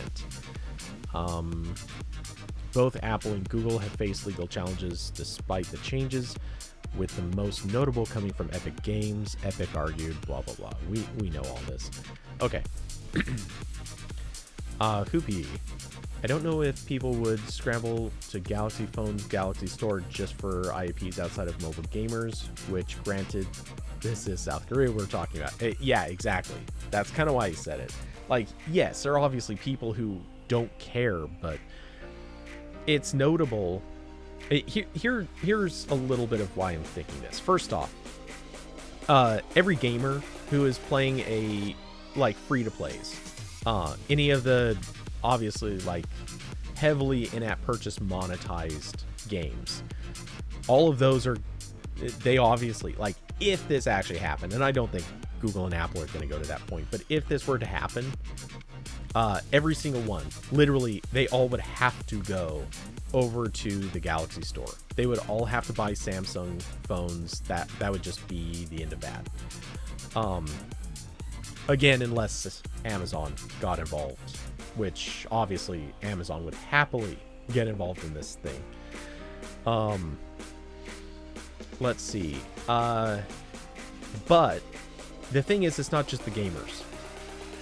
Consider that a lot of people are just okay, so there's a few different things factoring in here.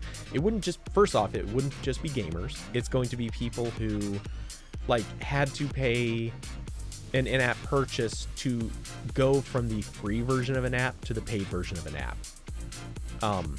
And in all likelihood, they wouldn't just be banning in-app purchases. They would probably have to ban all purchases. If they're banning all purchases, it's the same sort of situation. If you want paid apps, you're gonna get stuck with this, and that's obviously a problem.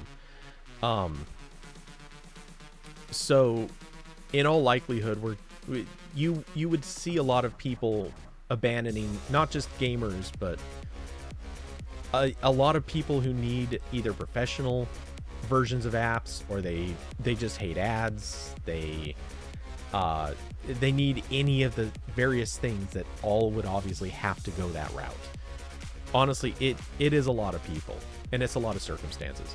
I think you would also have a lot of people who are just resistant to the fact that you'd have a company saying, hey, we don't want to work with you because because of your government doing this thing that pissed us off, and so we're going to punish the people. Sometimes that can work in favor of the company, but it can also sometimes just piss off people who are being used as pawns in this whole thing. Like, honestly, a random person walking down the street doesn't care about this money. They don't care who's getting this money. They care that they just care that they can't buy their in-app purchase or buy the app that they want. Or some people don't even buy apps, but just for pure ethical reasons, they're saying, hey, we don't like that you're trying to screw our country over this way. And they might just say, you know what, we're kind of done with this. We're going to switch to something else. So, I mean, yeah, I fully agree. It's not like people just automatically default to rushing straight to Samsung phones and Galaxy Store. But you'd have a whole lot of people who would remember this. And it would sway a lot of people to stop using Google products, Google and Apple products. It would really, really hurt them. So yeah, I think this very much is the start. Or if they tried something like that, it would go very, very bad for them. Let's see, those people have iPhones and may not be willing to switch and just expect app devs to fold. Local businesses beg for exceptions, repeals. Yeah. I mean, obviously it could go a lot of different ways, but I can't see Google or Apple outright saying, well, we're until this has changed, we're not going to let people buy stuff. Yeah, it would be an interesting thing, but yeah, could never realistically happen. It's just asking too much. Especially since realistically, I think Google is going to try to move in directions where I think they'll go for edge cases. They're going to try to force anyone to be an edge case in this sort of thing.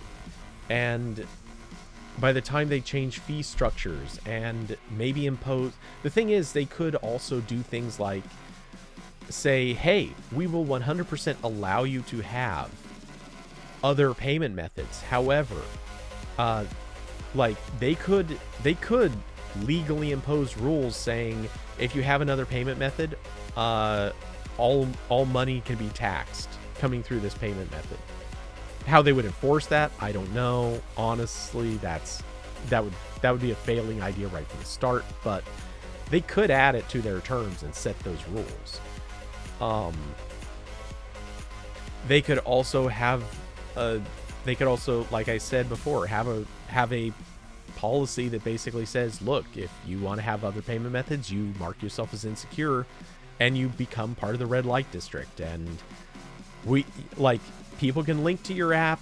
People will find you if they really, really know what they're looking for or follow some links in, but you will never show up in search again. You will never be recommended. You will never have anything else going for you. They could do that. I mean, Google can do a lot with the Play Store to really, really screw over an app. And hell, they could even do things like say, oh, actually, here's another way they could go. Google already charges for App Store Play Store access. It's 25 or 30. I don't know if I swear I remember them raising the price, but they charge you for getting an account. They could now move to, hey, you want to have an account on here and you want to run payment through another provider? Well, you're going to have to pay a yearly fee, or you're going to have to pay per download. Like 1,000 downloads of the app, we want to recoup our cost. So we're serving your app, you're going to have to pay for those downloads. They could do that. All of these things are completely legal, except maybe the one where they're taxing purchases made through another service. All the rest of them totally legal. There's nothing anyone can say or do about that. Obviously, some people can whine and complain, but what good's it going to do? So yeah, I honestly, I think Google's probably looking at ways that they can discredit this strategy first, and if it requires it, I bet they're going to move to saying, all right, you know, the rules have changed, and we're now going to be competitive and fight with people in dirty tricks. Let's see. Hoopy, this is definitely more of a first domino rather than something Apple, Google can do anything about. It is. I agree. No matter what it is, yes, it is 100% a first domino. But honestly, I think all they're right now going to be doing is basically forcing both companies to. They're cornering them. And by that I mean it in the metaphor like cornering an animal. You challenge them, you tell them, hey, you're not allowed to do this particular thing anymore, and it's a thing that they want to be able to do. Now they're being forced to consider, what can we do to fight this? And the answer in all likelihood, because previously it was just like, hey, we want you to take less money. The 30% isn't working for everybody. And, you know, both companies kind of acquiesce to that, acknowledging, hey, we still have control. We're okay with this. We can live with it. But if you tell them they have to make a change to the policy in a bigger way, honestly, no. I hear a helicopter. I don't know if you guys can hear it.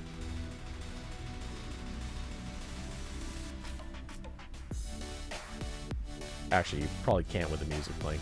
But really quick, I'll just kill the music. Actually, the helicopter might be a little out of range. I can still hear it, but...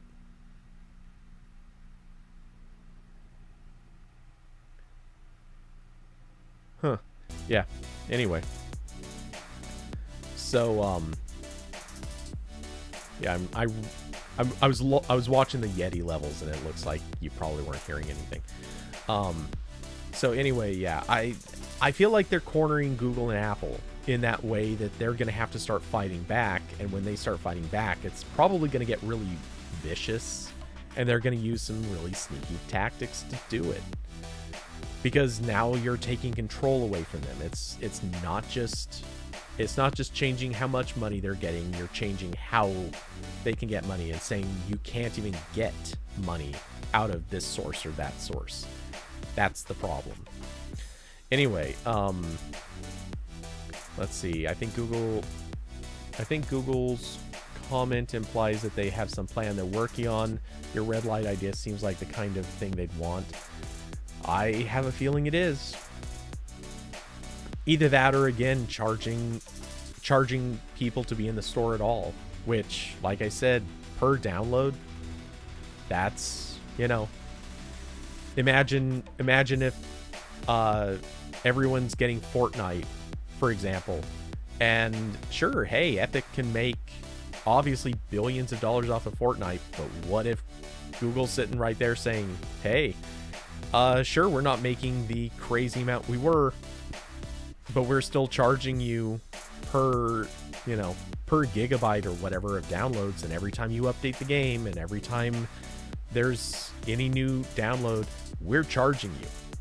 And so you may have made a couple $1 billion off of this, but we also made like 500,000 off of you, so screw you, suckers. You know. And then every free user actually starts becoming a bigger expense than they were before. So you know, we'll see.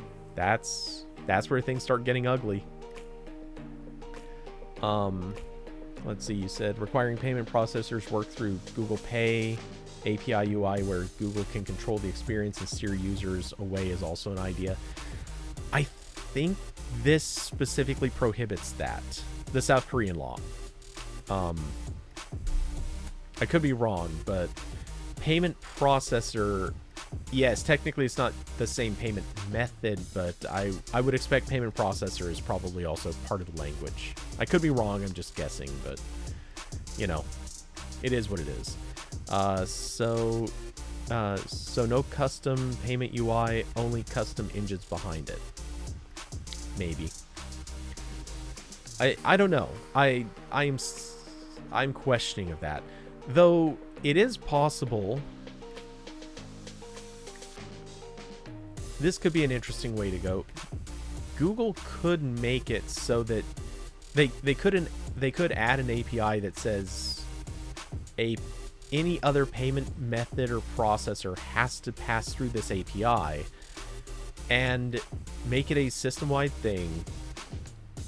They explain the need for this as part of a like, we want to be able to allow subscriptions to exist and for people to be able to cancel or control subscriptions through some central place.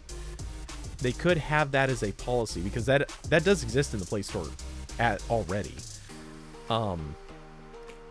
And as a result, in order to be in the Play Store and have subscriptions or purchases, refunds, any of those functions, you have to go through a certain API. And then as part of that API, maybe they charge for it.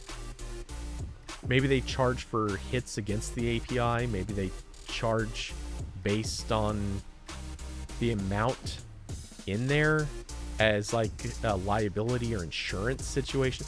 There's so many ways that they could go. I'm curious. I am very eager to see how this shakes out because I think this is going to end up being brutal. I really think this is where gloves come off. Honestly, it really is. I do not see a future where Google just rolls over and takes us. Likewise for Apple. I think Apple's going to give the narrowest method of getting through this to accept other methods.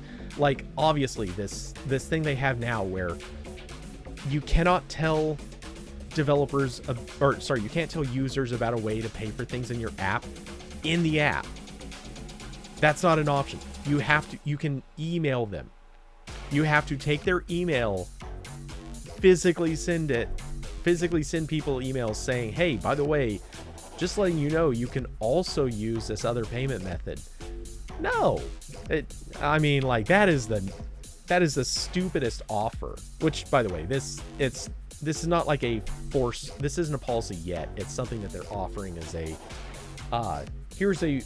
here's something we're willing to allow developers to do as a way to get out of this any regulation and out of Epic's lawsuit and all that stuff. It's come on. It's dumb. Let's see. It says, I'm imagining in order for security in the UX, you have to integrate the Google Pay UI for your provider. Oh, but also you can't add cards to any other payment provider from the checkout UI because, oh yeah, that'd be a good one. So you would have to go to some other service to add a card or PayPal or whatever else. Yeah. Oh God. I can see them making it so messy. And, you know, let's be honest. In the end, a few people will leave. There will definitely be some degree of escape where people see this and say, yeah, no, we're done. We're out. We don't accept this. But man, is that just such a narrow thing. Yeah, slide him exactly. We'll allow you to spam your users. Yeah, nobody wants that. It's a bad, risky experience. It's not the same as saying, hey, here's a list of ways you can pay, use it in the app. Like that's not a thing in that scenario.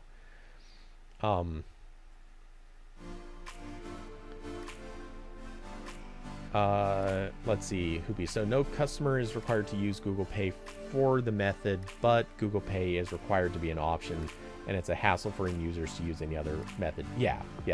I got that, but that is a better way to say it. You're right. I see this being so ugly. By the way, I'm gonna call show over in just a little bit. I want to get up and move, but yeah, I see. South Korea could actually be an interesting testing ground for this too, because seeing what Google and Apple end up doing in response to South Korea is going to basically be a thing that everyone in every other country can look at and say, oh, hey, since this was your workaround, here's how we're going to legislate it so that you can't use that workaround. At that stage, Google and Apple are screwed. They will not be able to, like, they might be able to come up with a couple of clever workarounds, but in the end, they're going to be stuck with each country coming along with a new set of guidelines, each one making it harder and harder to work around it. Finally, they will eventually be required straight up to just say, fine, use whoever you like. We can't stop you. We can't do anything. Let the app stores devolve into terrible things. We're done. Let's see. Beside him, but we have discouraged our users from sharing any info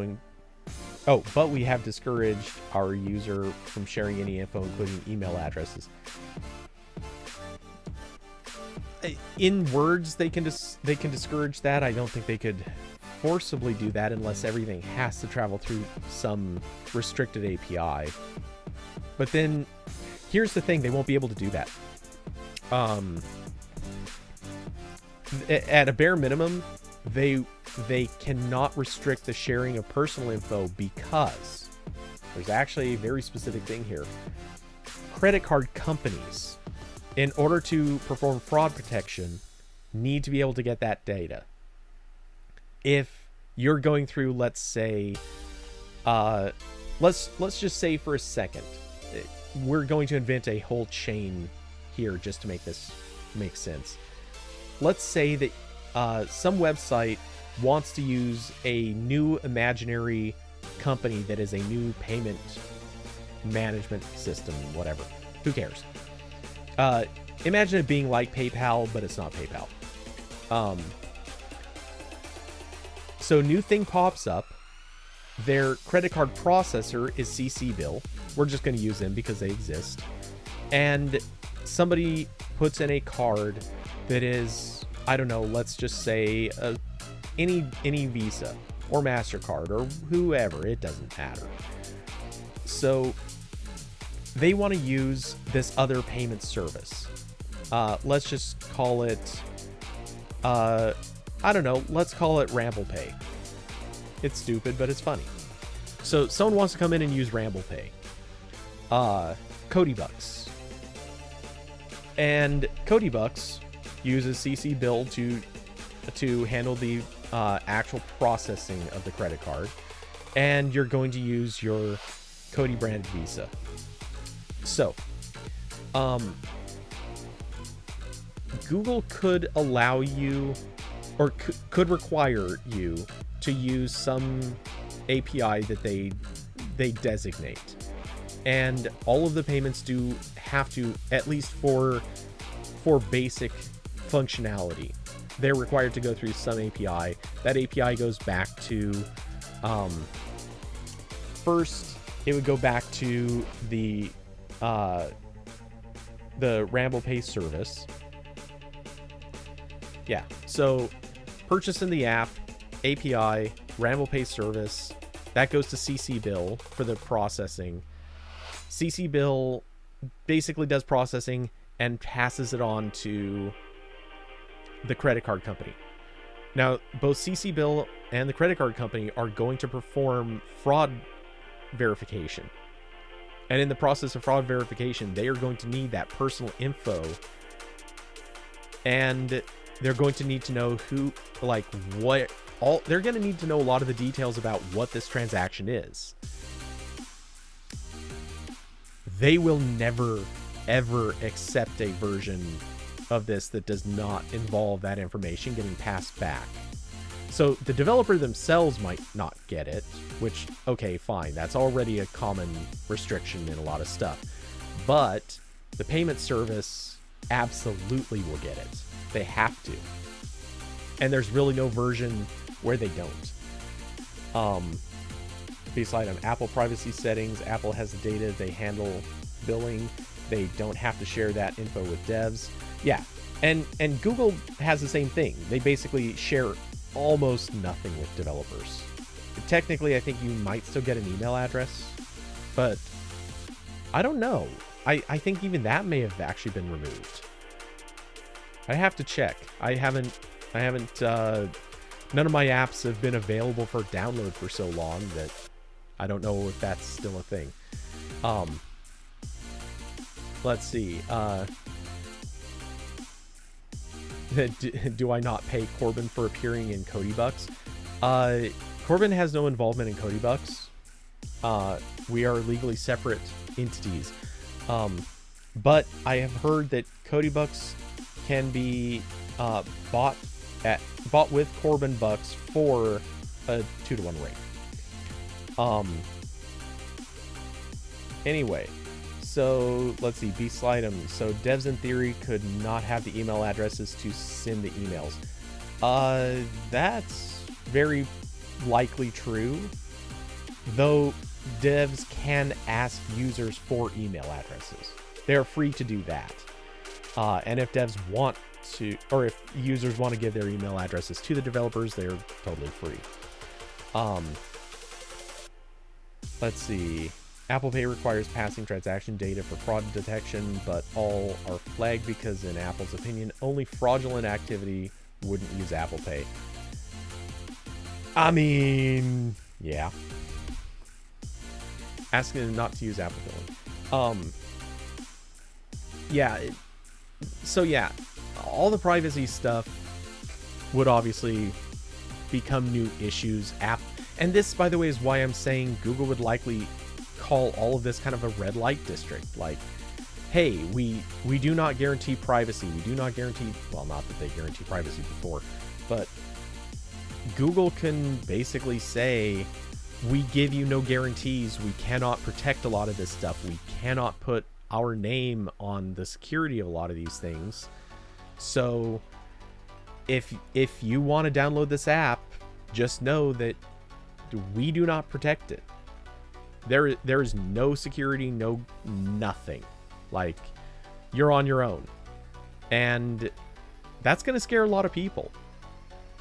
That's really intimidating. You don't want to hear, hey, I just downloaded this from a store and they won't even back it up. Like, that's scary. I don't want that. I want the thing that they say that they'll protect. And so, yeah, I honestly, I really, really think a lot of developers are going to be heavily discouraged if any sort of system like that goes into place. So yeah, I'll bet almost anything, because you can make, like, I haven't even tried that hard and I'm already making perfectly good explanations for why Google could turn around. Well, Google and Apple can both turn around and say, hey, you can use an app that accepts payment in other methods, but we gotta let you know, we can do nothing to protect it. We can't secure all this stuff. Meanwhile, they can put in a whole bunch of stopgaps that sort of make it harder for everyone else to operate. And as they can do so much to discourage outside payments. Will they do that? I don't know. But man, it's really, really easy. It's so easy in this scenario to get away with that. I bet that's somehow what we're gonna see. And it's cringy and terrible, but man, does it sound so likely. It sounds so freaking likely. Does anyone else have any other quick thoughts on this, or shall we call this one pretty much a wrap? Because I don't think I have time for any other topics. And I do kind of need to get onto a couple of other things. Plus, like I said, moving around. My ass hurts from sitting so long. Let's see. Oh, before signing off though, a couple of quick notes. I have some photos of earbuds that I'm probably going to be editing soon, and this time, hopefully, I will actually do a random stream. It will probably be late night streams. Afghanistan. Man, if we had time to talk about that. But yeah, so David, as far as game stream this weekend, good question. So Saturday is a real hit and miss situation. The temperatures are going to be up, and it depends so much on what the weather is going to be like the night before. It's right on that fringe where Saturday, it's tough to promise because it's supposed to hit 87. There's a real possibility that we're going to have some problems with fires. If that happens, we'll see.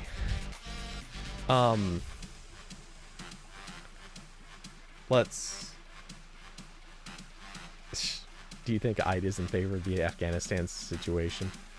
I think IDA's in favor of anything that gets it on more news. So yeah, it would probably do that. Though it might not want to compete with the Afghanistan situation, so I do not know. Anyway, yeah, so I don't have a dire rush to get the photos done for the earbuds, but yeah, somewhere along the way I am going to be doing some edits on those, so there may be a random stream. The biggest thing holding me back from that is actually more that I need to find music to do while doing a photo edit stream. So, or rather, I'd like to find some other music for photo edit stream. We'll see. I am looking at a couple of possibilities for that. But yeah, it's a definite we'll see thing. Let's see. Sunday, however, is... Oh, crap. That actually went up in temperature, too. Now it says it's going to be 86 on Sunday. We'll see. I'll have a better judgment on it. I'm hoping to do streams. As long as we don't have a really bad problem with fires and smoke outside the night before, I can probably do streams. That's the best answer I have. Let's move on to the Afghanistan government or to Afghanistan to overthrow the government. Do I think IDA will be canceled? You know, I already have like 3 or 4 jokes that immediately jump to mind, and every single one of them is probably something that would get me canceled myself someday, so I am just not making them. Let's see. Yeah, anyway. So yeah, game streams uncertain. The timing of a photo edit stream also uncertain, but hopefully not too far away. I have a few nights to definitely get into that. And again, as usual, if I do those as a night stream, it's probably going to be without me talking. Though actually, that may change too. Only temporarily. Like, it would not be a regular thing, but there are circumstances that might actually make that make sense. Anyway, so I think that about covers everything. I'm not sure there's much more to say. Chipotle or Qdoba? So I've never actually had... I don't think I've ever had Qdoba. And I don't know if that's even how it's supposed to be said, but I've had a crap load of Chipotle in the past, and I've never gotten sick on it, I should note. So, generally speaking, I lean Chipotle. Because, I mean, if I haven't had the other, not much of an option. Do they even have... I mean, they have those down in California, right? Let's see. Oh, they even have... Okay. They have... Seriously? They have one in Eugene. Okay, the nearest Chipotles to me are also in Eugene, so technically it would be just as easy for me to go to Qdoba as it is to go to Chipotle.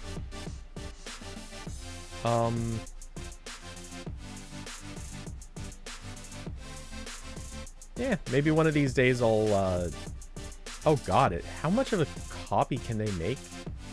This place looks so identical to Chipotle. Could they have been more obvious about it? Jesus. Okay, anyway. I mean, these pictures... Wait, come on. Where's the screen capture? Hold on here. I mean, look at this.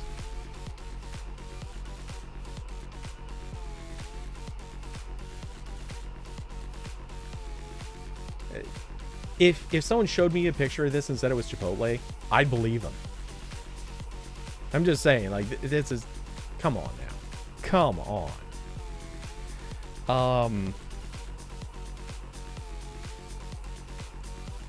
David, if not going to do a game stream, at least do a photo edit stream. There's a possibility of that. The only thing is game streams add a little bit more heat to the room because I either have a PlayStation 4 running, which yeah, that actually produces a fair amount of heat, or like a Chromecast Ultra or something like that. It's not like that's putting out a ton of heat.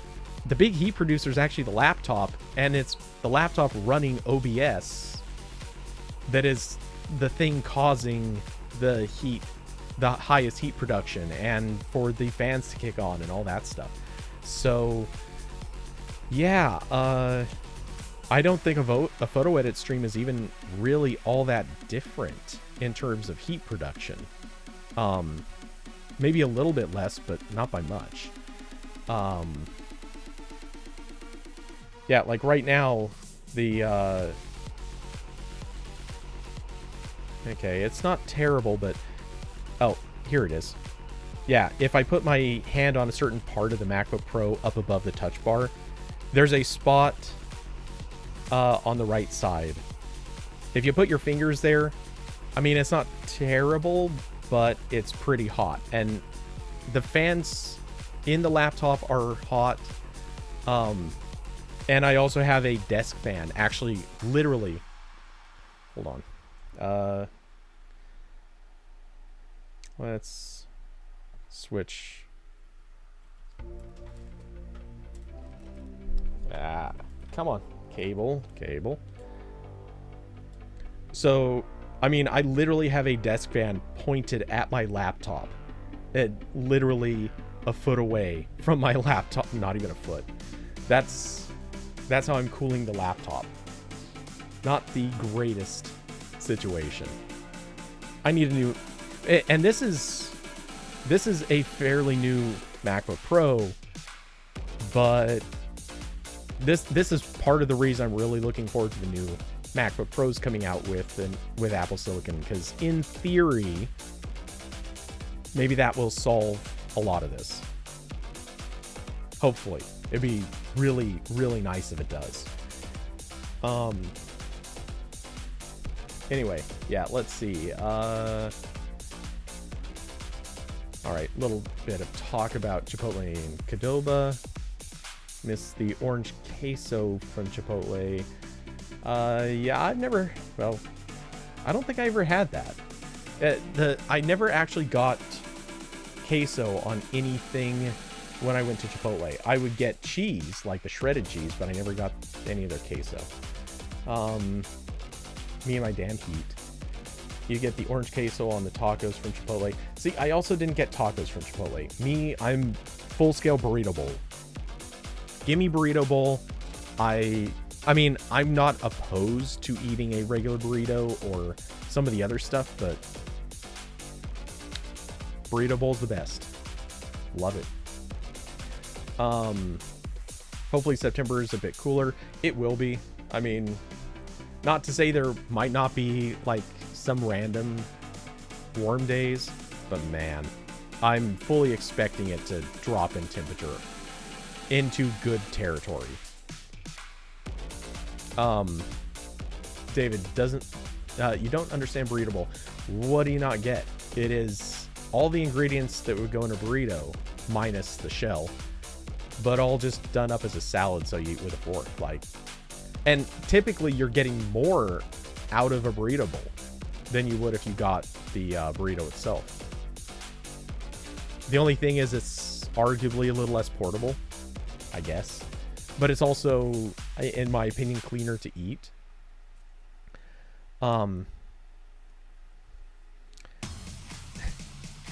Listen to Johnny Ives. It has to look nice, not cool nice. I mean, it can do both.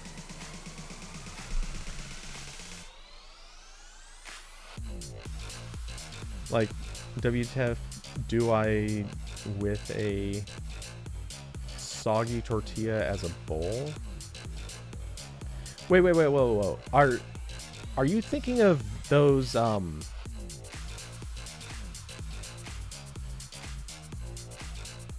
not sure what that means, actually. Because, I mean, there's no... Are you saying you prefer their tortilla to a bowl? I'm not quite sure I follow that, actually. But, yeah, I mean, it's just all the ingredients minus the shell. Like, no tortilla. To me, this is solid.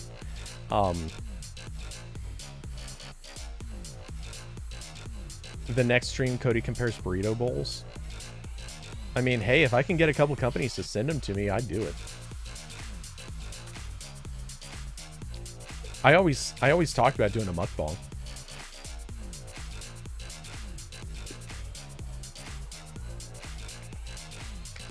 And after that, comparing chicken sandwiches. To be fair, I'd be okay with doing this stuff. I don't think anyone wants to watch it, but I'd be okay with it. And to be fair, I don't think I've ever actually gotten a chicken sandwich from a restaurant before, though. Hey, Carson, welcome. You're showing up at the tail end. Let's see.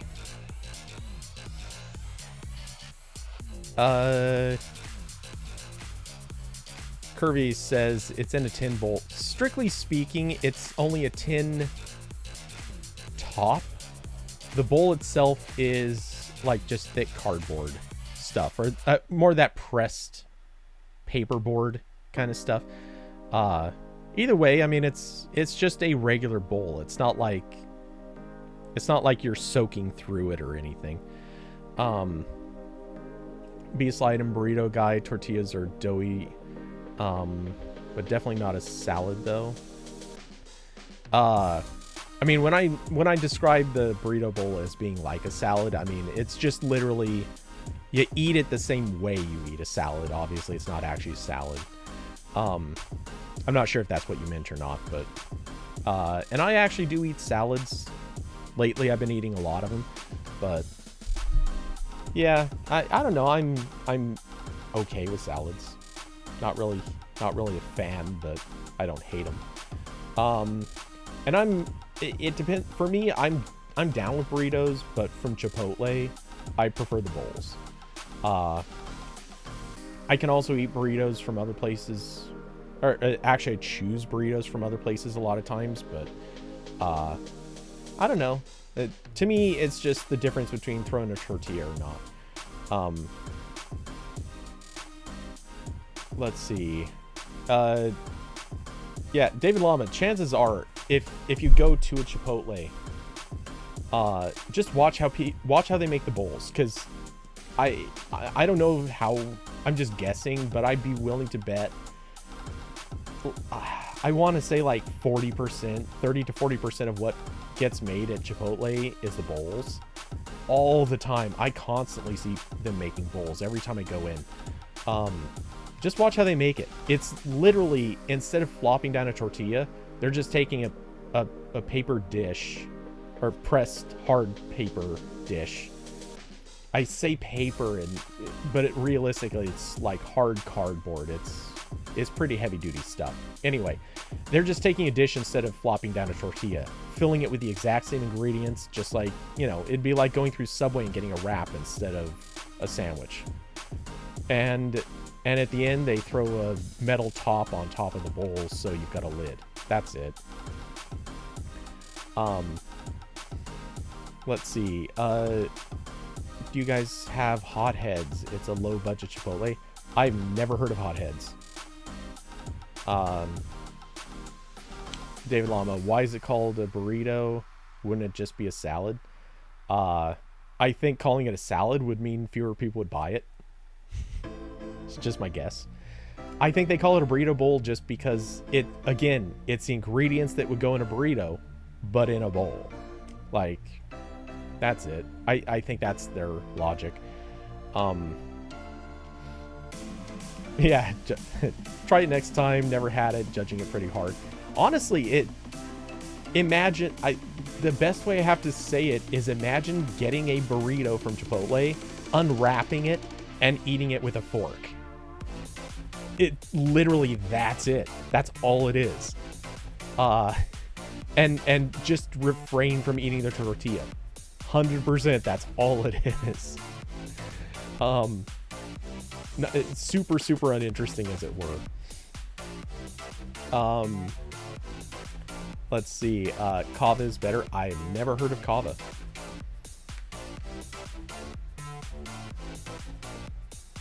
Feel pretty old judging something by its looks? Nah. Speaking of looks, though, I guess we could go, oops. I misspelled burrito. There we go.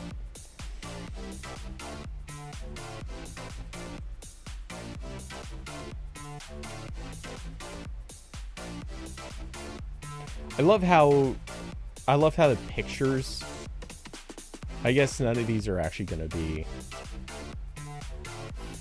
come on, there's got to be one actually from Chipotle. Ah, well,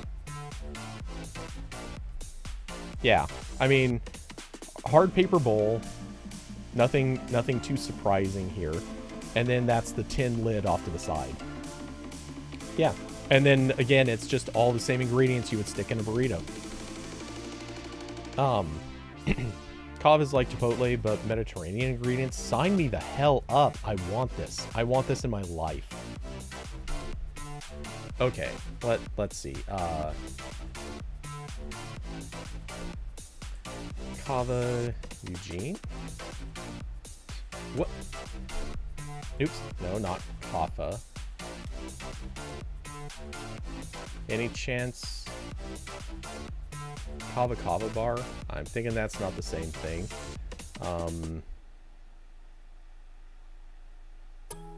No, I'm thinking we do not have. Out of curiosity, what's Kava in that? Nope, I guess not. That's a shame. Love Mediterranean. Oh my god, it's so good.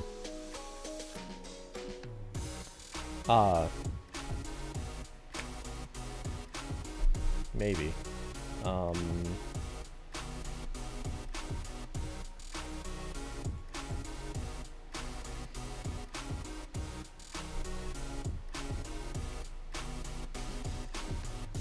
Oof. Yeah. I mean, that map makes it pretty clear. That is definitely not a readily available thing. Let's go to locations out of curiosity.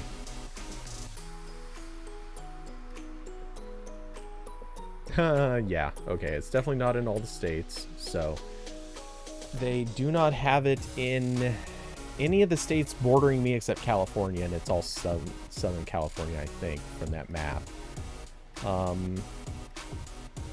Anaheim, Costa Mesa, Culver City, Irvine, Encinitas, San Diego, La Jolla, San Diego, Mission Viejo, Pasadena, LA, Santa Monica, Woodland Hills, LA, yeah.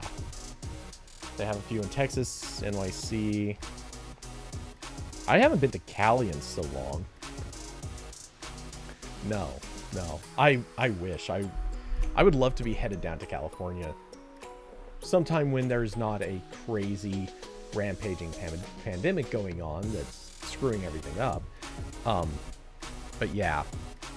Actually, though, this is what, like, this looks like a place that's got to have drive-thru, right?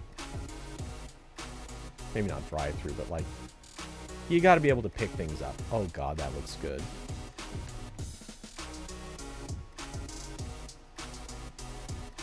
Have I told you guys I'm really hungry right now?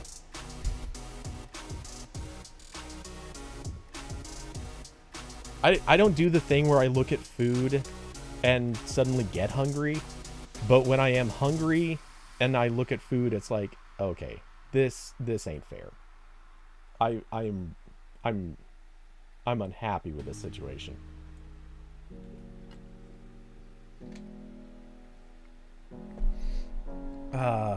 Anyway.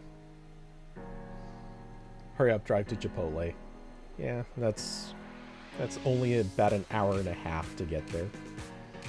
Not quite that bad, but close. It would be, I don't know, probably hour 15 to get to Chipotle.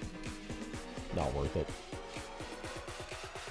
If any, like, I would have to stop, well, I don't have to, but I would want to stop somewhere, get food for my trip up to Chipotle, go order the Chipotle, then drive back down here and eat the Chipotle on the way.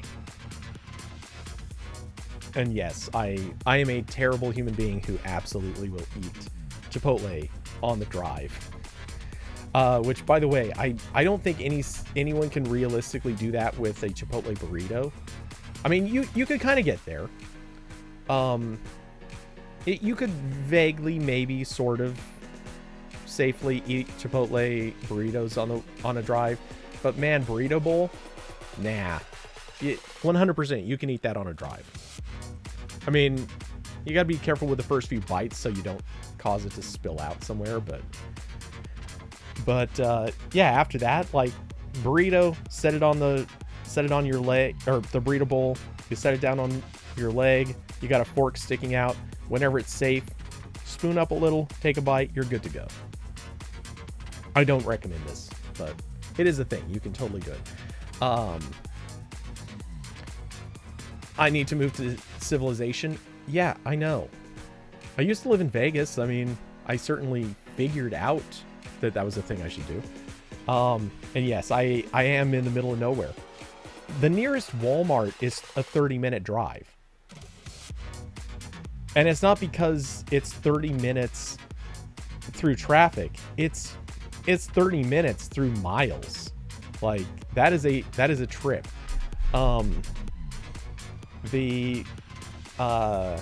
Let's see.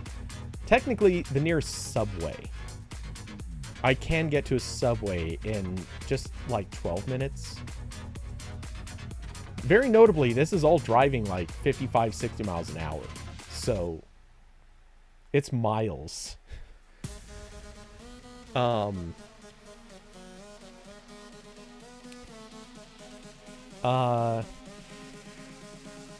Carson, the bowls Chipotle gives you aren't even sturdy? What are you talking about? I mean, I wouldn't say you could stand on them or something, but dude, they definitely hold the whole bowl. Like, you could hold the bowl from one end with 2 fingers and it's gonna hold the whole thing up. Like, their bowls aren't flimsy.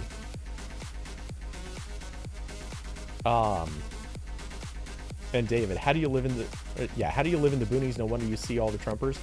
Yep. Yeah, that's kind of a thing. Though for what it's worth, most of Southern Oregon is even the bigger cities in Southern Oregon have a problem with this. Maybe they vary from place to place. Every Chipotle I've ever been to, their bowls are pretty heavy duty. I guess they could vary, but I wouldn't expect them to. Someone doesn't get extra guac. Bullshit. I'm all about the guac. I do not get anything from Chipotle without guac. You gotta. The ones you've been getting get soggy really fast. I mean, here's the thing. I can feel like the vaguest amount of maybe a tiny bit of moisture in the bowl, but it's still a chunky bowl. Like, I've never seen them get flimsy or break down.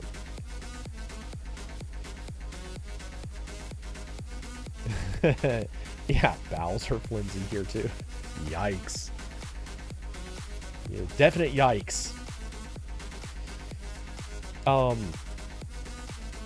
no, I've never had any trouble at all with the bowls there being flimsy. $2 for extra or for guac is a ripoff. 100% it is. But you gotta have it. Like, let's be honest, it's so necessary. Which is also, to be fair, part of the reason why I just eat at Chipotle less than I used to. There was a time when extra guac was like, I think 50 cents. And so, yeah, I was 100% down with the idea. Sure, I'll pay 50 cents for guac. I can live with this. But now it's like, hey, if I can, I'm going to try. I'll still eat at Chipotle because I want to. But now I have definitely started moving to looking for it. Like, if I go up to Eugene, I won't necessarily get Chipotle anymore. Now, a lot of times I'll look for something else, anything else that's interesting that I might try or want to get, something I haven't had in a long time or whatever. So yeah, Chipotle's now just become my default. I will go there because I don't have to think about it.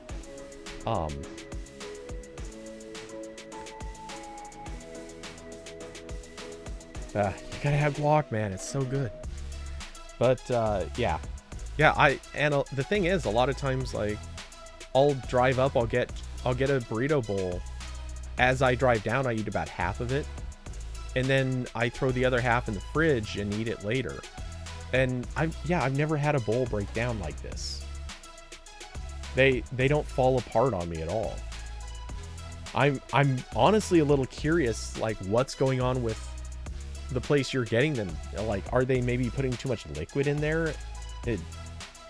Or actually, I guess maybe that's the issue. Maybe, are you possibly getting a lot of liquid? Like a lot of sauces in yours or something like that? I could see maybe that eating into the bowl. I'm mostly dry ingredients. I go with rice, typically black beans. I used to go brown beans, pinto, but yeah, typically I usually go black if I can. Chicken, let's see, the corn, like, kind of pico de gallo, but it's not really pico de gallo. Let's see, I'll usually throw on a hot sauce, but yeah, I'm kind of iffy about it because the thing is, I love hot sauce, but I don't really like their sauces. It's just something about, I don't know, something about their, well, I guess they're not technically hot sauces, but yeah, something about those salsas is just, I don't like it. It just isn't, it's not that good a salsa. I'll throw on some sour cream because kind of nice to add a little bit of tang to it. And then cheese, sometimes a little bit of lettuce. I've kind of shied away from the lettuce just because it's annoying to eat. and the guac. That's it. Best hot sauce. I don't really have. I don't have a favorite right now. I have not been ordering hot sauces because frankly it costs way too much. They're stupid overpriced to order hot sauces, so I've shied away from doing that, but I want to get back to having hot sauces again. I still get sriracha out of the store because it's convenient. It adds some spice. It's not enough though. I mean, sriracha's pretty tame. When I eat with sriracha, I take and just like literally every bite, I up in the bottle, squeeze a fair amount to every bite, and that's how I eat sriracha.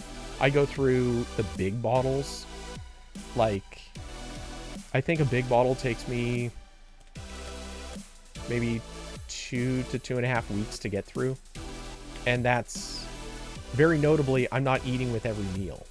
It depends on what I'm eating, but yeah, I can go through those pretty fast. You always got to have hot sauces at home, even if it's the weak stuff. Yeah. I mean, don't get me wrong. I don't eat it on everything, and not everything warrants hot sauce. But yeah, having some spice on food, it's not a must, but it's close to it. It's good for you. It changes and improves things. Yeah, it's a must. Anyway, so yeah, I would say we more than crossed the 15-minute barrier. The world is safe another week. I think it is time, though, that I'm going to go because I've got stuff to do. I've got things I want to eat. And all the other stuff. You know, the deal. So thanks to everyone for coming by. Thanks for hanging out, being part of the conversation, chatting with me, keeping me talking, doing the thing in the place at the right time. As mentioned before, I may have a random stream coming up. More than likely, it'll be game streams this weekend, and all the good stuff. So with that, I hope everyone's week is awesome. Stay out of trouble, or if you get into trouble, do the good kind of trouble. Have fun with it. And, you know, stay safe out there, because holy crap, it sucks. It sucks right now. At least it sucks if you aren't doing it right. But yeah, stay safe, people. Have a good rest of the week. Carson, how's the weather this weekend? It's on that fringe. It's really on that fringe. It could be a little too hot, but it all really comes down to whether or not there are fires. If the wildfires and smoke are bad and I can't open my house the night before, I can't cool it down very well, and if I can't cool it down, it's hard to be in the office. But if I can cool it down, it should hold out.